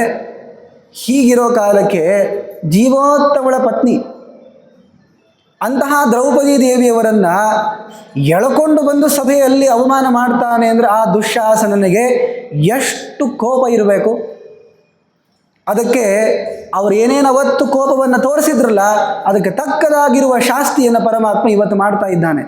ತುಂಬ ದಿವಸಗಳೇನಾಗಲಿಲ್ಲ, ಅದನ್ನು ಮರೆಯತಕ್ಕದ್ದಲ್ಲ. ಹೀಗೆ ಪರಮಾತ್ಮ ದುಶ್ಯಾಸನಾದಿಗಳ ಮೇಲೆ ದ್ವೇಷ ಅಂತಲ್ಲ, ಅವರು ಮಾಡಿರುವಂತಹ ತಪ್ಪಿಗೆ ತಕ್ಕದಾಗಿರುವ ಶಿಕ್ಷಾ ಅದು. ಪಾಂಡವರ ಮೇಲೆ ಸುಮ್ಮನೆ ಪ್ರೀತಿ ಮಾಡ್ತಾನೋ ಅಂತಲ್ಲ, ಅವರು ಧರ್ಮದಿಂದ ಇದ್ದಾರೆ, ಅವರನ್ನು ರಕ್ಷಣೆ ಮಾಡ್ತೀನಿ ಅಂತ ಅನ್ನೋದು ಪರಮಾತ್ಮನ ಸಂಕಲ್ಪವೇ. ಅದಕ್ಕೋಸ್ಕರನೇ ಮೇಲ್ನೋಟಕ್ಕೆ ಅವರೇ ದುಃಖಪಟ್ಟವರು ಅಂತ ಕಂಡರೂ ಕೂಡ ಈಗ ಸುಖ ಪಡ್ತಾ ಇದ್ದಾರೆ ಪಾಂಡವರು. ಎಲ್ಲರನ್ನೂ ಕೂಡ ಮತ್ತೆ ಅಂತ್ಯಕ್ರಿಯೆಯನ್ನು ಮಾಡಬೇಕಲ್ಲ. ದುರ್ಯೋಧನನ್ನು ನೋಡಿ ಗಾಂಧಾರಿಗೆ ತುಂಬ ಮನಸ್ಸಿಗೆ ನೋವಾಯಿತು. ಇದಕ್ಕೆಲ್ಲ ಕಾರಣ ಕೃಷ್ಣ. ಕೃಷ್ಣನಿಂದಲೇನೆ ನನ್ನ ಮಕ್ಕಳು ಸತ್ತು ಹೋಗಿರೋದು. ಆದ್ದರಿಂದ ಈ ಕೃಷ್ಣನಿಗೆ ನಾನು ಶಾಪ ಕೊಡಬೇಕು. ಹೇಳ್ತಾಳವಳು, ನೋಡೋ ಮಧುಸೂದನ, ನಿನಗೆ ತಡಿಲಿಕ್ಕೆ ಬರ್ತಿತ್ತು, ಈ ಯುದ್ಧವನ್ನು ಬೇಕಿದ್ರೆ ನೀನು ನಿಲ್ಲಿಸ್ಬೋದಾಗಿತ್ತು. ಗೊತ್ತಿದ್ದು ಈ ಯುದ್ಧ ಆಗುವಂತೆ ಮಾಡಿ ನೀನೂ ಭಾಗವಹಿಸಿ ನನ್ನ ಮಕ್ಕಳನ್ನು ಸಂಹಾರ ಮಾಡಿದೆಲ್ಲ ನೀನೇ ಇದಕ್ಕೆ ಕಾರಣ. ಹೌದು, ಎಲ್ಲದಕ್ಕೂ ಪರಮಾತ್ಮನೇ ಕಾರಣ. ಅದಕ್ಕೆ ಅವಳಂತಾಳೆ, ನೀನು ಬೇಕು ಅಂತಲೇ ಕೈಲಾಗ್ತಿದ್ರು ಈ ಯುದ್ಧವನ್ನು ನಿಲ್ಲಿಸಲಿಲ್ಲ, ಅದಕ್ಕೆ ನಿನಗೆ ಶಾಪ ಕೊಡ್ತೀನಿ. ತ್ವಮಪಿ ಉಪಸ್ಥಿತೇ ವರ್ಷೆ ಷಟ್ತ್ರಿಂಶೇ ಮಧುಸೂದನ ಹತಜ್ಞಾತಿ ಹತಾಮಾತ್ಯ ಹತಪುತ್ರೋ ವನೇಚರ. ಕೃಷ್ಣ, ನನ್ನ ಮಕ್ಕಳನ್ನು, ನನ್ನ ಸೊಸೆಯಂದ್ರಿಗೆ ಈ ಗತಿಯನ್ನು ಕೊಟ್ಟಿದ್ದೀಯಲ್ಲ ನೀನು, ನಿನಗೂ ಇದೇ ಗತಿ ಬರಲಿ, ನಿನ್ನ ಮಕ್ಕಳು ಮೃತರಾಗಲಿ, ನಿನ್ನ ಸೊಸೆಯಂದ್ರಿಗೂ ಈ ಒಂದು ಸ್ಥಿತಿ ಬರಲಿ, ನಿನ್ನ ಎಲ್ಲ ಮಂತ್ರಿಗಳು ಮೃತರಾಗಲಿ. ಇನ್ನು 36 ವರ್ಷಗಳಾದ ಮೇಲೆ ಕೃಷ್ಣ ಅಂದ, 36 ನೆನಪಿಸಿ ಭಾಳ ಚಲೋ ಕೆಲಸ ಮಾಡಿದೆ ಅಂದ. ಏಕೆಂದರೆ 36ನೇ ವರ್ಷಕ್ಕೆ ಸ್ವತಃ ಕೃಷ್ಣ ಪರಮಾತ್ಮನಿಗೆ 106 ವರ್ಷ 6 ತಿಂಗಳಾಗಿರುತ್ತೆ. ಪರಂಧಾಮ ಪ್ರವೇಶ ಮಾಡಬೇಕು ಅಂತ ಅವನೇ ಅಂದ್ಕೊಂಡಿರೋದು. ಗಾಂಧಾರಿ ಭಾಗವತ ಮಹಾಭಾರತ ಎಲ್ಲ ಓದ್ದವಳಲ್ಲ, ಅದಕ್ಕೆ ಅವಳಿಗೆ ಗೊತ್ತಿದೆ ಕೃಷ್ಣನ ಅವತಾರ ಸಮಾಪ್ತಿ ಯಾವಾಗ ಆಗತ್ತೆ ಅಂತ. ಕೃಷ್ಣ ಅಂದ, ಹಾಗೇ ಆಗಲಿ ಅಂದ. ತಥಾಸ್ತು. ಯಾಕೆ? ಪರಮಾತ್ಮನ ಸಂಕಲ್ಪ ಇದೆ. ನಾನು ಇಷ್ಟು ದಿವಸಗಳ ಪರ್ಯಂತ, ಇಷ್ಟು ವರ್ಷಗಳ ಪರ್ಯಂತ ಭೂಮಿ ಮೇಲೆ ಇದ್ದು ಭೂಭಾರ ಹರಣಾತ್ಮಕ ಕಾರ್ಯ ಮಾಡಬೇಕು ಅಂತ ಅಂದ್ಕೊಂಡಿರೋದು. ಅದಕ್ಕೆ ಇವಳ ಶಾಪವನ್ನು ನಾನು ಬೇಕಿದ್ರೆ 107 ಬಿಟ್ಟು 110 ಮಾಡ್ಬೋದು, ನಾನು 36 ಬಿಟ್ಟು 46 ಮಾಡ್ಬೋದು, ಆದರೆ ನಾನು ಮಾಡೋದಿಲ್ಲ. ಯಾಕೆ? ನಾನು ಮೊದಲಿಗೆ ಈ ತರಹ ಸಂಕಲ್ಪ ಮಾಡಿಕೊಂಡಿರೋದು. ಪರಮಾತ್ಮನ ಇಚ್ಛೆಗಳಲ್ಲಿ ವಿರೋಧ ಬರೋದಿಲ್ಲ, ಯಾವಾಗಲೂ ಸಮ ಅವನು. ಆಯಿತು ಅಂದ ಗಾಂಧಾರಿಗೆ. ಶಶಾಪ ಯಾದವೇಶಾನಂ ತ್ವಯಾಸ್ಮತ್ ಕುಲನಾಶನಂ ಯತ್ ಕೃತಂ ತತ್ತವ ಕುಲಂ ಗಚ್ಚತು ಅನ್ಯೋನ್ಯತಃ ಕ್ಷಯಂ. ನಿನ್ನವರಿಗೂ ಕೂಡ, ನಮ್ಮವರಲ್ಲೇ ನೀನು ಜಗಳ ಹುಟ್ಟಿಸಿ ಹೇಗೆ ಸಂಹಾರ ಮಾಡಿದಲ್ಲ, ಹಾಗೆ ನಿನ್ನಲ್ಲಿಯೂ ಕೂಡ ಆಗಲಿ, ನಿನ್ನ ವಂಶದವರೂ ಕೂಡ ಪರಸ್ಪರ ಹೊಡೆದಾಡ್ಕೊಂಡು ಮೃತರಾಗಲಿ. ಭಾಗವತದಲ್ಲಿ ತುಂಬ ಉತ್ತಮವಾಗಿ ವರ್ಣಿಸಿದ್ದಾರೆ ಅದನ್ನು. ಹೇಳ್ತಾರೆ, ಕ್ಷಿತಿಭರಂ ಅವರೋಪಿತುಂ ಕುರುಣಾಂ ಶ್ವಸನೈವಾಸೃತ ದಕ್ಷ ವಂಶವನ್ಹಿಂ ತಮಿಮಮಜಮನ ವ್ರತಾತಿಹಾಗ್ರಿಂ ಹೃದಯ ಪರಿರಭ್ಯ ಜಹಾಮಿ ಮರ್ತ್ಯನೇಡಂ ಅಂತ ಭೀಷ್ಮಾಚಾರ್ಯ ಹೇಳ್ತಾರೆ. ಪರಮಾತ್ಮ ನೋಡ್ರಿ, ಅವನೇನು ಮಾಡಿದ್ದು, ಕೌರವರು ಪಾಂಡವರು ಜಗಳ ಆಡ್ಕೊಂಡಿದ್ದಪ್ಪ, ಇದು ಕೃಷ್ಣನಿಗೆ ಯಾಕೆ ಬೈಯಬೇಕು ಅಂತ. ಕೃಷ್ಣ ಎಲ್ಲದಕ್ಕೂ ಅವನೇ ಕಾರಣನೇ ನಿಜ, ಆದರೆ ಹೇಗೆ ಅವನು ಇವರಿಬ್ಬರ ಸಂಹಾರ ಮಾಡ್ದ ಅಂದರೆ, ಈ ಕಾಡಿನಲ್ಲಿ ಎರಡು ಒಣಗಿರುವಂತಹ ಕಟ್ಟಿಗೆಗಳು ಜೋರಾಗಿ ಗಾಳಿ ಬೀಸಿದಾಗ ಪರಸ್ಪರ ತಾಕಿ ಪ್ರತಿಘರ್ಷದಿಂದ ಬೆಂಕಿ ಉತ್ಪನ್ನ ಆಗಿ ಸ್ವತಃ ತಾವೇ ಸುಟ್ಟು ಹೋಗ್ಬಿಡ್ತಾವಲ್ಲ, ಹಾಗೆ ಪರಮಾತ್ಮ ಈ ದ್ಯೂತ ಎನ್ನುವಂತಹ ಒಂದು ಬೆಂಕಿಯನ್ನು ಜಾಸ್ತಿ ಮಾಡಬೇಕು ಅಂತ ಗಾಳಿಯನ್ನು ಬೀಸಿ ಪಾಂಡವರು ಕೌರವರು ಅವರಾಗೆ ಹೊಡೆದಾಡ್ಕೊಂಡು ಸತ್ತೋಗ್ಬಿಟ್ರಪ್ಪ ಅನ್ನೋ ತರಹ ಮಾಡಿಬಿಟ್ಟ, ಕ್ಷಿತಿಭಾರವನ್ನು ಕೆಳಗಿಳಿಸಬೇಕು ಅಂತ. ಹೀಗೆ ಶ್ವಸನೈವಾಸದ ದಕ್ಷ ವಂಶವನ್ನಿ ಗಾಳಿಯ ತರಹ ಪರಮಾತ್ಮ ಇಡೀ ಕಾಡನ್ನು ನಾಶ ಮಾಡ್ದ. ಜನ ಏನು ಅಂದ್ಕೊಳ್ತಾರೆ, ನೋಡ್ರಿ ದ್ಯೂತ ಆಡಿದ್ರು ಅದಕ್ಕೆ ಸೋತೋದ್ರು ಅಂತ. ಪರಮಾತ್ಮ ಕಾರಣ ರೀ ಅದಕ್ಕೆ. ಆಯಿತು ಅಂದ, ಇದು ನನ್ನ ಸಂಕಲ್ಪವೇ, ಆದ್ದರಿಂದ ನಿನ್ನ ಮಾತನ್ನು ಸ್ವೀಕರಿಸ್ತೇನೆ ಅಂತ ಕೃಷ್ಣ. ಯಾಕೆ ಅಂದರೆ, ತೇನ ತಸ್ಯಾಸ್ತಪೋ ನಷ್ಟಂ ಹೀನಾಸಾತೋ ಹಿ ಭರ್ತೃತಃ ನಾಶಯೇದ್ಧಿ ಸದಾ ವಿಷ್ಣು ಸ್ವಯೋಗ್ಯಾತ್ ಅಧಿಕಾನ್ ಗುಣಾನ್. ಧೃತರಾಷ್ಟ್ರ ಹುಟ್ಟು ಕುರುಡ, ಗಾಂಧಾರಿ ಏನು ಕುರುಡೋ ವ್ಯಕ್ತಿ ಅಲ್ವಲ್ಲ, ಆದರೆ ಅವಳಿಗೆ ಎಷ್ಟು ಪಾತಿವ್ರತೆ ಇತ್ತು ಅಂದರೆ, ನನ್ನ ಗಂಡ ಯಾವುದನ್ನು ನೋಡಲ್ವೋ ಅದನ್ನು ನಾನು ನೋಡಲ್ಲ ಅಂತ ಅವಳು ಕಣ್ಣಿಗೆ ಪಟ್ಟಿ ಕಟ್ಕೊಂಡಿದ್ಲು. ಈ ತರಹದ ಉತ್ತಮವಾಗಿರುವಂತಹ ಪಾತಿವ್ರತ್ಯದ ಆಚರಣೆಯಿಂದ ಅವಳಿಗೆ ಎಷ್ಟೆಲ್ಲ ಪುಣ್ಯ ಬಂತು ಅಂದರೆ, ಆ ಪುಣ್ಯದಿಂದ ಗಂಡನಿಗಿಂತ ಜಾಸ್ತಿ ಆಗಿ ಹೋಗ್ಬಿಟ್ಲು ಅವಳು. ಧೃತರಾಷ್ಟ್ರ ಎನ್ನುವಂತಹ ಒಬ್ಬ ಗಂಧರ್ವ, ಅವನ ಹೆಂಡತಿ ಮತಿ ಎನ್ನುವಂತಹ ಒಬ್ಬ ಗಂಧರ್ವ ಪತ್ನಿ. ಮತಿಸ್ತು ಸುಬಲಾತ್ಮಜ, ಮತಿ ಎನ್ನುವಂಥ ಒಬ್ಬ ದೇವತಾ ಸ್ತ್ರೀ ಅವಳು ಈ ಧೃತರಾಷ್ಟ್ರ ಎನ್ನುವ ಗಂಧರ್ವನ ನೇತ ಪತ್ನಿ. ಸಿದ್ಧಿ ಧೃತಿ ಅಂತ ಇಬ್ಬರು. ಸಿದ್ಧಿ ಅವಳು ಪಾಂಡುರಾಜನ ಹೆಂಡತಿ ಆಗ್ತಾಳೆ. ಮತಿಸ್ತು ಸುಬಲಾತ್ಮಜ, ಮತಿ ಎನ್ನುವಂತಹ ದೇವತೆ ಅವಳು ಈ ಸುಬಲರಾಜನ ಮಗಳಾಗ್ತಾಳೆ. ಅವಳೇ ಗಾಂಧಾರ ದೇಶದ ಕುವರಿ, ಅವಳನ್ನು ವಿವಾಹ ಮಾಡಿಕೊಂಡಿರ್ತಾನೆ ಧೃತರಾಷ್ಟ್ರ. ಯಾವಾಗಲೂ ಕೂಡ ಪತ್ನಿ ದೇವತಾ ತಾರತಮ್ಯ ಹೇಳೋ ಕಾಲಕ್ಕೆ ಪತ್ನಿಯಾದವಳು ಪತಿಗಿಂತ ಗುಣದಲ್ಲಿ ನ್ಯೂನಳಿರ್ತಾಳೆ. ಇವಳ ಈ ಪಾತಿವ್ರತ್ಯದ ಆಚರಣೆಯಿಂದ ಎಷ್ಟೆಲ್ಲ ಪುಣ್ಯ ಬಂತು ಅಂದರೆ, ನೋಡಿ, ಪ್ರಯತ್ನಕ್ಕೂ ವಿಫಲ ಆಗೋದಿಲ್ಲ, ಪುಣ್ಯ ಬರ್ತದೆ, ಆದರೆ ಆ ಪುಣ್ಯ ಅನ್ನೋದು ಇವರ ಯೋಗ್ಯತೆಗೆ ತಕ್ಕದಾದದ್ದಲ್ಲ ಅಂತ ತಿಳಿದು ಪರಮಾತ್ಮ ಈ ಶಾಪವನ್ನು ಸ್ವೀಕರಿಸುವ ಮೂಲಕವಾಗಿ ದೊಡ್ಡವರ ಮೇಲೆ ಶಾಪ ಕೊಟ್ಟಾಗ ಚಿಕ್ಕವರ ಪುಣ್ಯ ನಾಶ ಆಗ್ತದೆ ಎನ್ನುವಂತಹ ಶಾಸ್ತ್ರದ ಬಲದಿಂದ ಇಲ್ಲಿ ಸರ್ವನಾಶ ಆಗಿಲ್ಲ, ಆದರೆ ಅಧಿಕವಾಗಿರುವಂತಹ ಪುಣ್ಯದಿಂದ ತನ್ನ ಗಂಡನಕ್ಕಿಂತಲೂ ಹಿರಿಯಳು ಅಂತ ಅನಿಸ್ಕೊಳ್ಳುವಂತಹ ಪ್ರಸಂಗ ಇತ್ತು. ಪರಮಾತ್ಮ ಅದನ್ನು ಕಡಿಮೆ ಮಾಡ್ದ. ಯಾಕೆಂದರೆ ಪರಮಾತ್ಮ ಇರೋದೇ ಹಾಗೆ. ಹೇಳ್ತಾರೆ ಶ್ರುತಿಗಳಲ್ಲಿ ಅವನನ್ನು ಹೇಳೋ ಕಾಲಕ್ಕೆ, ಶೃಣ್ವೇ ವೀರ ಉಗ್ರಮುಗ್ರಂ ದಮಾಯನ್ ಅನ್ಯಮನ್ಯಮತಿ ನೇನೀಯಮಾನಃ ಏಧಮಾನ ದುಳುಭಯಸ್ಯ ರಾಜ ಚೋಷ್ಕೂಯತೆ ವಿಷ ಇಂದ್ರೋ ಮನುಷ್ಯಾನ್.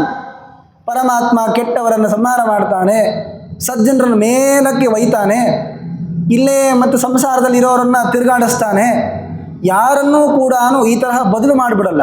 ಇವನಿಗೆ ಪುಣ್ಯ ಜಾಸ್ತಿ ಕೊಟ್ಬಿಟ್ಟು ಅವನ ಮೇಲೆ ಕರ್ಕೊಂಡು ಹೋಗ್ಬಿಟ್ಟೆ ಅಂತ ಮಾಡಲ್ಲ.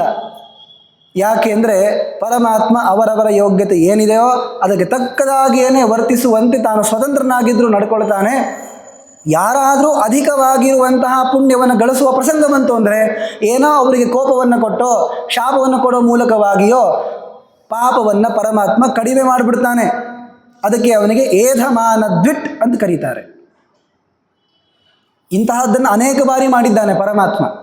ಬೆಣ್ಣೆ ಕದಿಯುವಾಗೂ ಮಾಡಿದ್ದಾನೆ. ಬೆಣ್ಣೆ ಕದ್ದಾಗ ಯಾರು ಸಂತೋಷ ಪಡ್ತಾರೋ ಅವ್ರಿಗೆ ಪುಣ್ಯ ಕೊಡ್ತಿದ್ದ. ಯಾರು ಸಿಟ್ಟಿಗೆ ಹೇಳ್ತಾ ಇದ್ರೋ ಬಂದ ನೋಡಿರಿ ಅವ ಕೃಷ್ಣ ಹೊಡಿರಿ ಅವನನ್ನು, ನಾನು ಸಿಟ್ಟಿಗೆದ್ದು ಯಾರಾದರೂ ಮಾಡಿದರೆ ಅವರ ಪುಣ್ಯವನ್ನು ಕದೀತಾ ಇದ್ದ ಅಂತ ತಾತ್ಪರ್ಯ ಹೇಳ್ತಾರೆ. ಹಾಗೇನೆ ವಿದುರನ ಕಥೆಯಲ್ಲೂ ಬರುತ್ತಲ್ಲ, ನಮ್ಮ ಮಾಂಡವ್ಯ ಋಷಿಗಳಿಗೆ ಅಧಿಕವಾಗಿರುವಂತಹ ಪುಣ್ಯ ಬಂದಿತ್ತು, ಅದನ್ನು ಕಡಿಮೆ ಮಾಡಲಿಕ್ಕೆ ಅಂತ ವಿದುರ ಶಾಪ ತಗೊಂಡ. ಹೀಗೆ ಪರಮಾತ್ಮನ ಭಕ್ತರು ಇವರೆಲ್ಲರೂ ಕೂಡ ಹಾಗಿರ್ತಾರೆ. ಅದರಲ್ಲಿ ವಿಶೇಷವಾಗಿ ಕೃಷ್ಣ ಈಗ ಗಾಂಧಾರಿಯ ಮೂಲಕವಾಗಿ ಶಾಪವನ್ನು ಸ್ವೀಕರಿಸಿ ಅವಳಲ್ಲಿ ಬಂದ ಅಧಿಕವಾಗಿರುವ ಪಾತಿವ್ರತ್ಯದ ಪುಣ್ಯವನ್ನು ಕಡಿಮೆ ಮಾಡಿ ತನ್ನ ಪತಿಗಿಂತಲೂ ಎಷ್ಟು ಕಡಿಮೆ ಇರಬೇಕು ಅಂತಿದೆಯೋ ಅಷ್ಟೇ ಕಡಿಮೆಯನ್ನಾಗಿಸಿದ.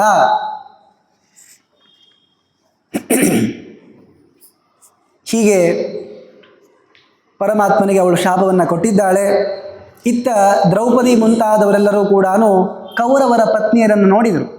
ಕೃಷ್ಣ ಪ್ರತಿಜ್ಞೆ ಮಾಡಿದ್ನಲ್ಲ ವನಪರ್ವದಲ್ಲಿ, ದ್ರೌಪದಿ ನಿನ್ನ ಈ ಕೂದಲುಗಳು ಕಟ್ಟಿಲ್ವಲ್ಲ, ಎಲ್ಲ ಈ ಕೌರವರ ಸ್ತ್ರೀಯರ ಕೂದಲುಗಳು ಕೂಡ ಕಟ್ಟದೇ ಇರುವಂತೆ ನಾನು ಮಾಡ್ತೀನಿ, ಅವರವರ ಪತಿಗಳನ್ನು ಸಂಹಾರ ಮಾಡ್ತೀನಿ ಅಂತ ಹೇಳಿದ್ನಲ್ಲ. ತೋರಿಸ್ತಾನೆ ಕೃಷ್ಣ. ದ್ರೌಪದಿ ದೇವಿ ಕೃಷ್ಣನಿಗೆ ಸ್ತೋತ್ರ ಮಾಡ್ತಾಳೆ. ಕೃಷ್ಣಾಯೈ ಸಾಚ ತಂ ದೇವಂ ಅಸ್ತುವತ ಪೂರ್ಣ ಸದ್ಗುಣ. ದುಃಖ ಇಲ್ಲ ರೀ ದ್ರೌಪದಿ ದೇವಿಗೆ, ಸುಮ್ಮನೆ ದ್ವೇಷ ಅಂತಲೂ ಏನಿಲ್ಲ.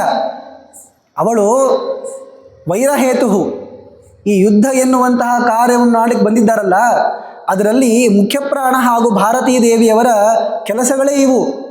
ಹಂತಾಚ ವೈರಹೇತುಶ್ಚ ಭೀಮ ಪಾಪಜನಸ್ಯತು. ಭೀಮ ವೈರಹೇತುನೂ ಆಗ್ತಾನೆ, ಜಗಳ ಹುಟ್ಟುವ ತರಹನೂ ಮಾಡ್ತಾನೆ, ಹೊಡೆದೂ ಹೊಡಿತಾನೆ.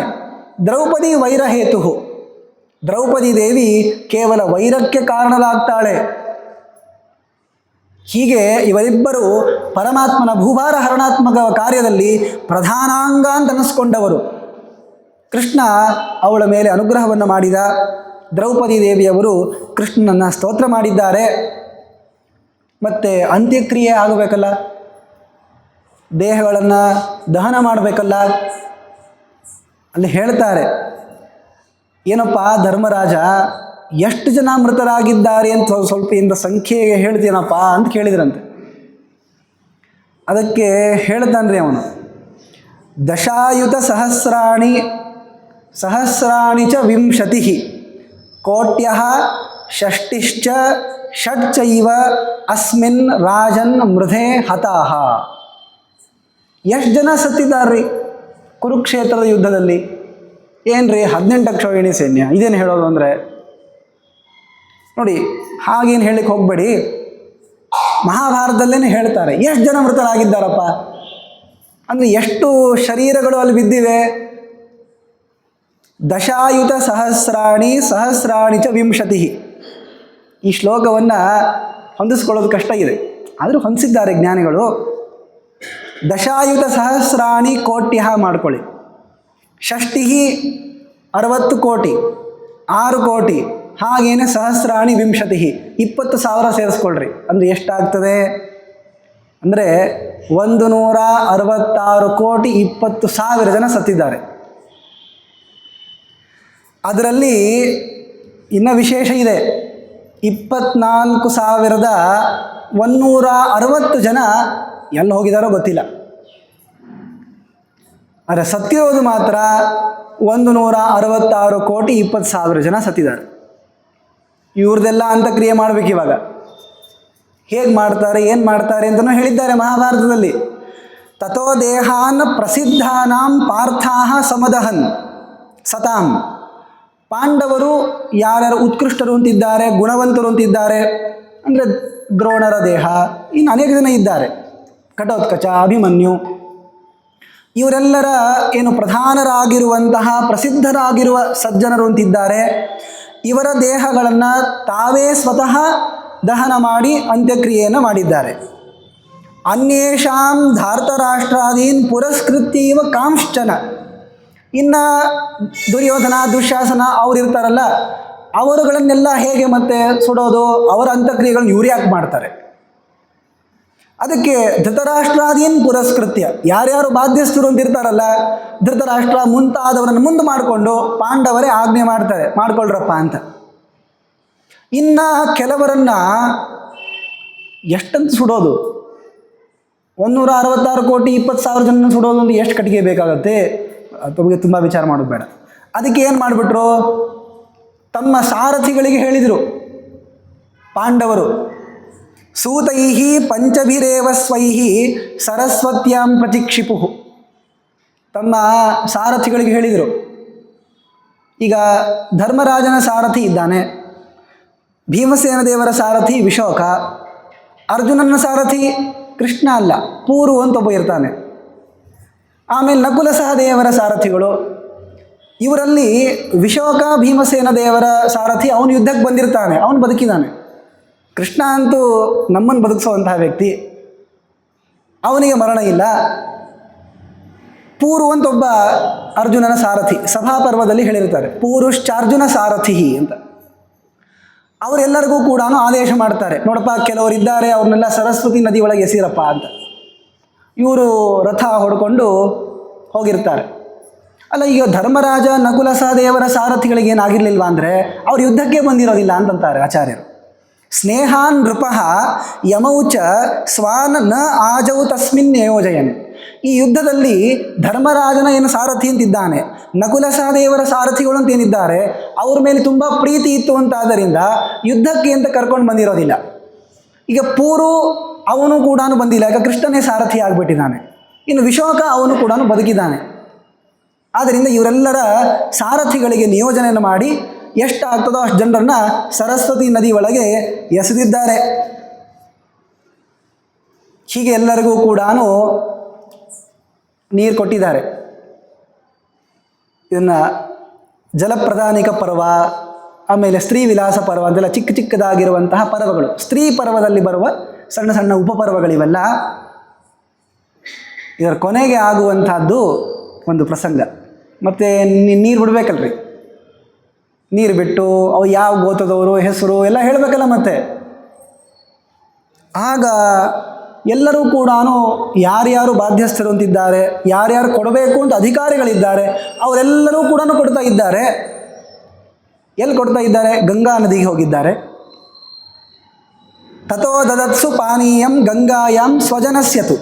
ಗಂಗಾ ನದಿಗೆ ಹೋಗಿ ಅಲ್ಲಿ ಮತ್ತೆ ಪವಿತ್ರವಾಗಿರುವ ವಿಷ್ಣು ಪಾದೋದಕ ಅಂತ ಅನಿಸ್ಕೊಂಡಿರುವ ಗಂಗಾ ನೀರಿನಿಂದ ಮತ್ತೆ ಜಲ ಕೊಡಬೇಕಲ್ಲ, ಎಲ್ಲ ತರ್ಪಣಾದಿಗಳನ್ನು ಮಾಡಬೇಕಲ್ಲ.